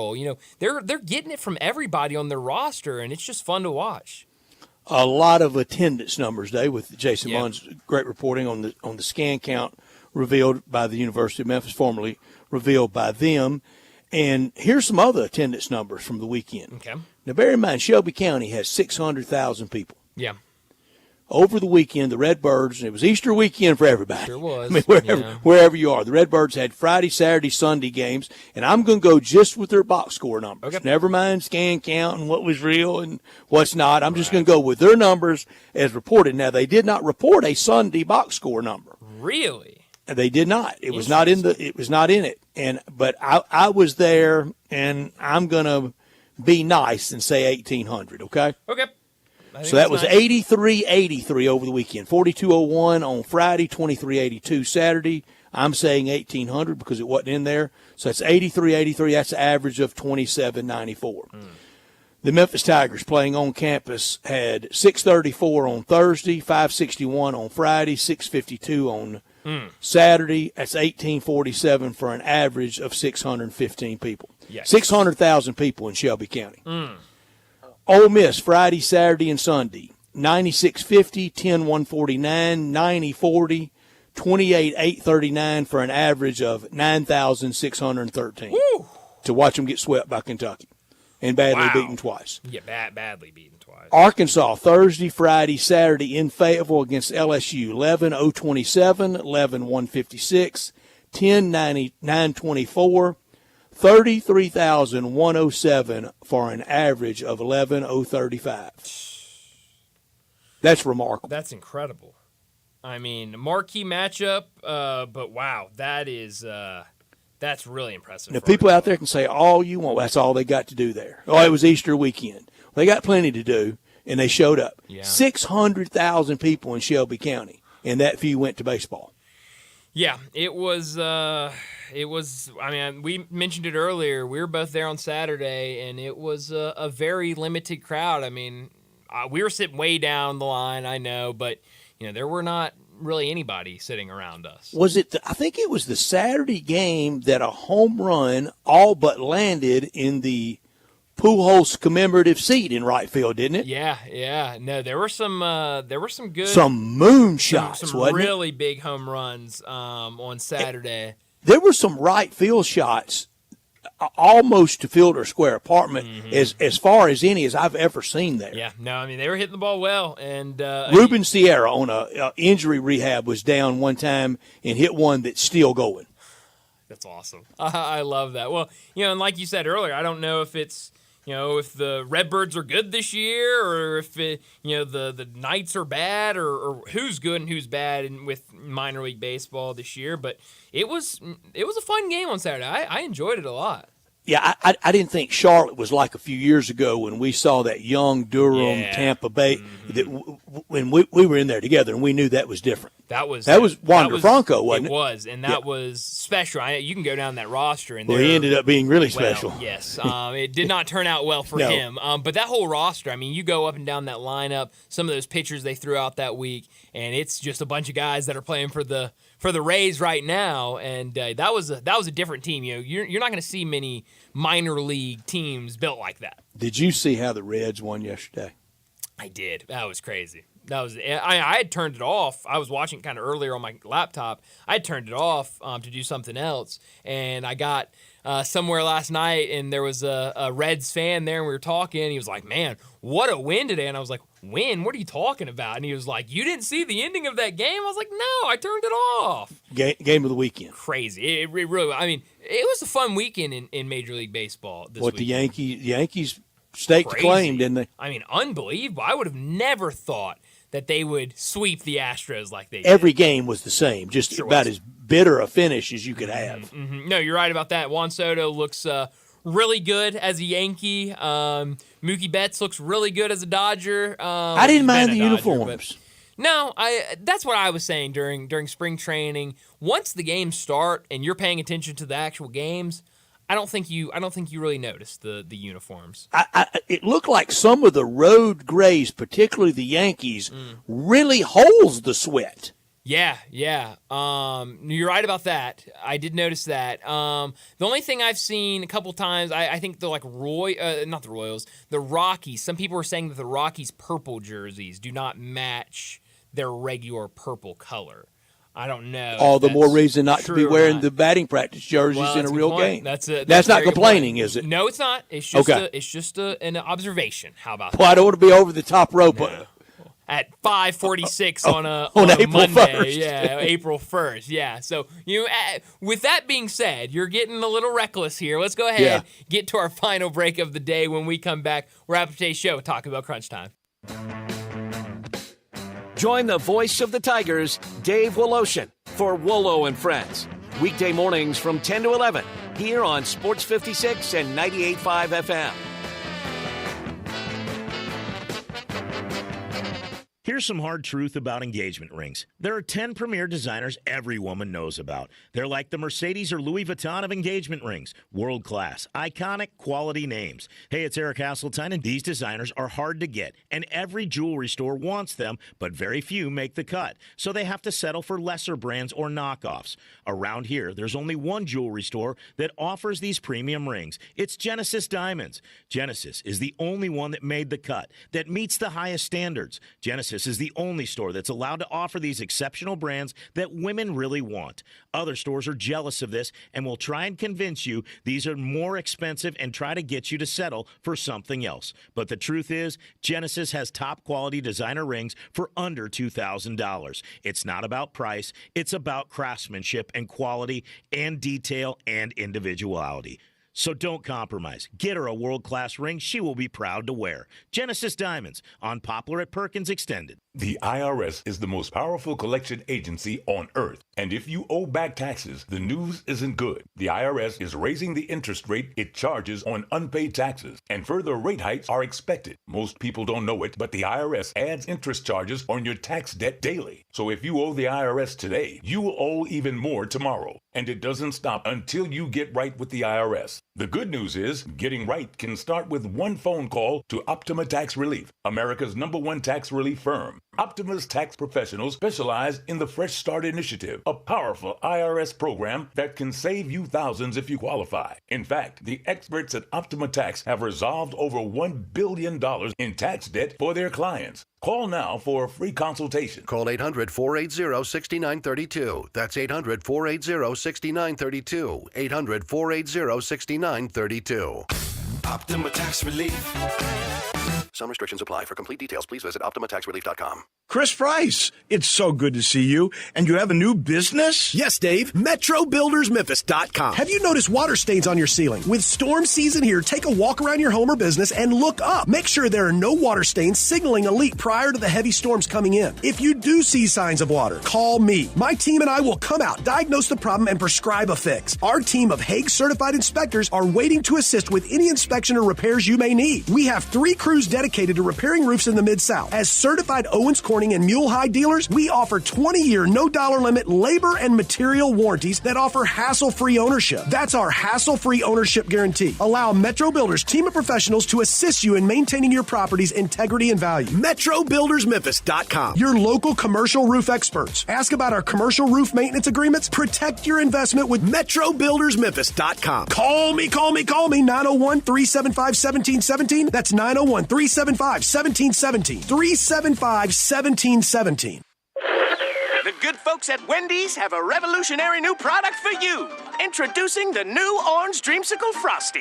It's like a time machine that takes you all the way back to now, the year 2024. It's the classic, creamy, orangey flavor you remember. Dare I say, it's new-timey. It's the flavor you grew up with, just all grown up. Head over to your local Wendy's establishment and get yours while supplies last. The new Orange Dreamsicle Frosty. Here for the now, for now. Limited time only at participating Wendy's. Check engine light on? Take the guesswork out of your check engine light with O'Reilly Veriscan. It's free. Ask for O'Reilly Veriscan today. O'Reilly Auto Parts. Now back to Sports Time on Sports 56 and 98.5 FM. Here once again are Brett Norsworthy and Bryant Dacus.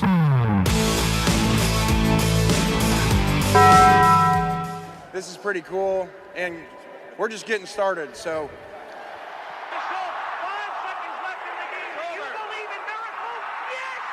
Go crazy, folks! Go crazy! This is for all the biggest crunch time. You are looking live. In your life have you seen anything like that? Goodbye! Hello, Haskell. It's obviously crunch time. Hammer, nail, coffin, this baby is over. The double steak grilled cheese burrito, so good. Double the steak with nacho cheese sauce, seasoned rice, red strips, sour cream, and the 3-cheese blend wrapped inside a warm flour tortilla, with even more 3-cheese blend grilled on the top.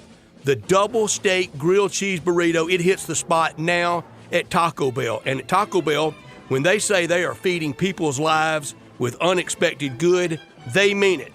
Bowl food you can't get anywhere else. Well, Brett, what I learned today, the situation we had during the NCAA women's tournament over the weekend in Portland. Yesterday, the news kind of came out before the NC State and Texas game that the three-point lines were not the same on either ends of the court. One was regular standard length for the game. The other was a couple inches shorter, and it was very noticeable. On 9 inches. That's almost a foot. Oh, that's bad.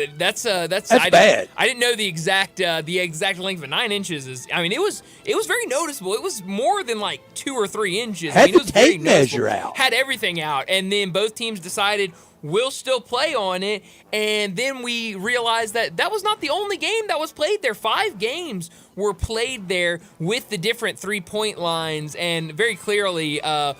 The team shooting on the shorter 3-point line, their 3-point percentage was worse. Obviously, they're thinking they're shooting at one angle, and it's a very different angle because the 3-point line is shorter. So I just don't understand how we're in the Elite 8 of a college NCAA tournament for Division I basketball, and the court is messed up that bad. That was really disappointing to see over the weekend. Who is that mostly on, the NCAA or the arena?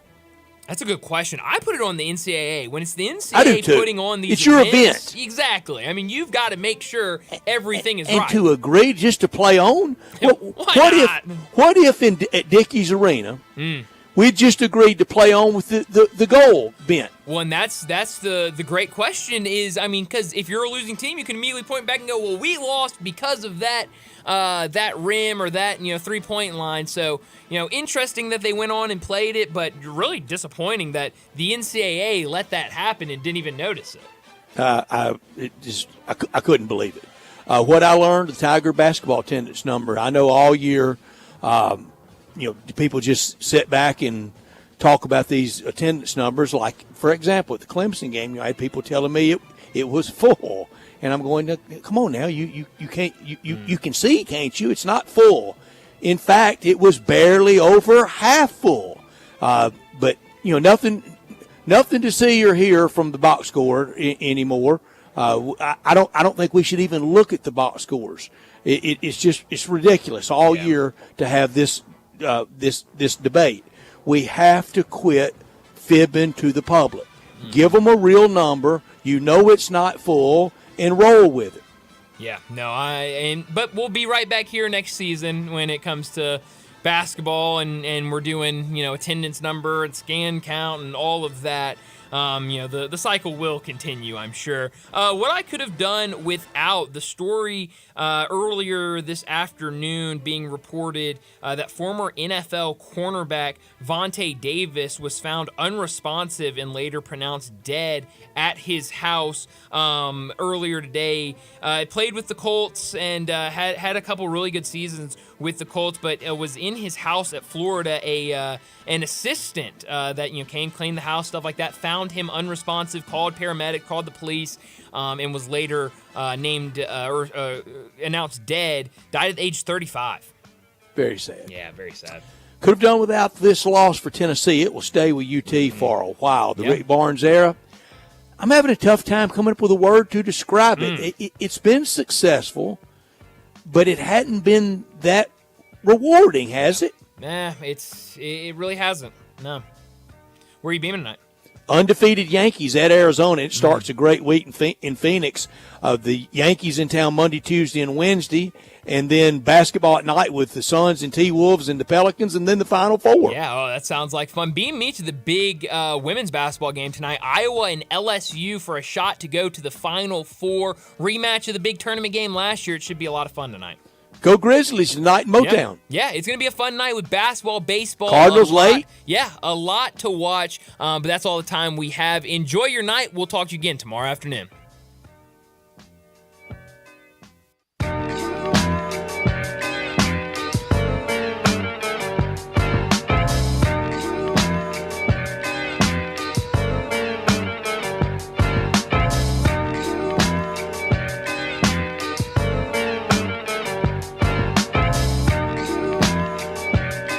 Welcome to the Rendezvous.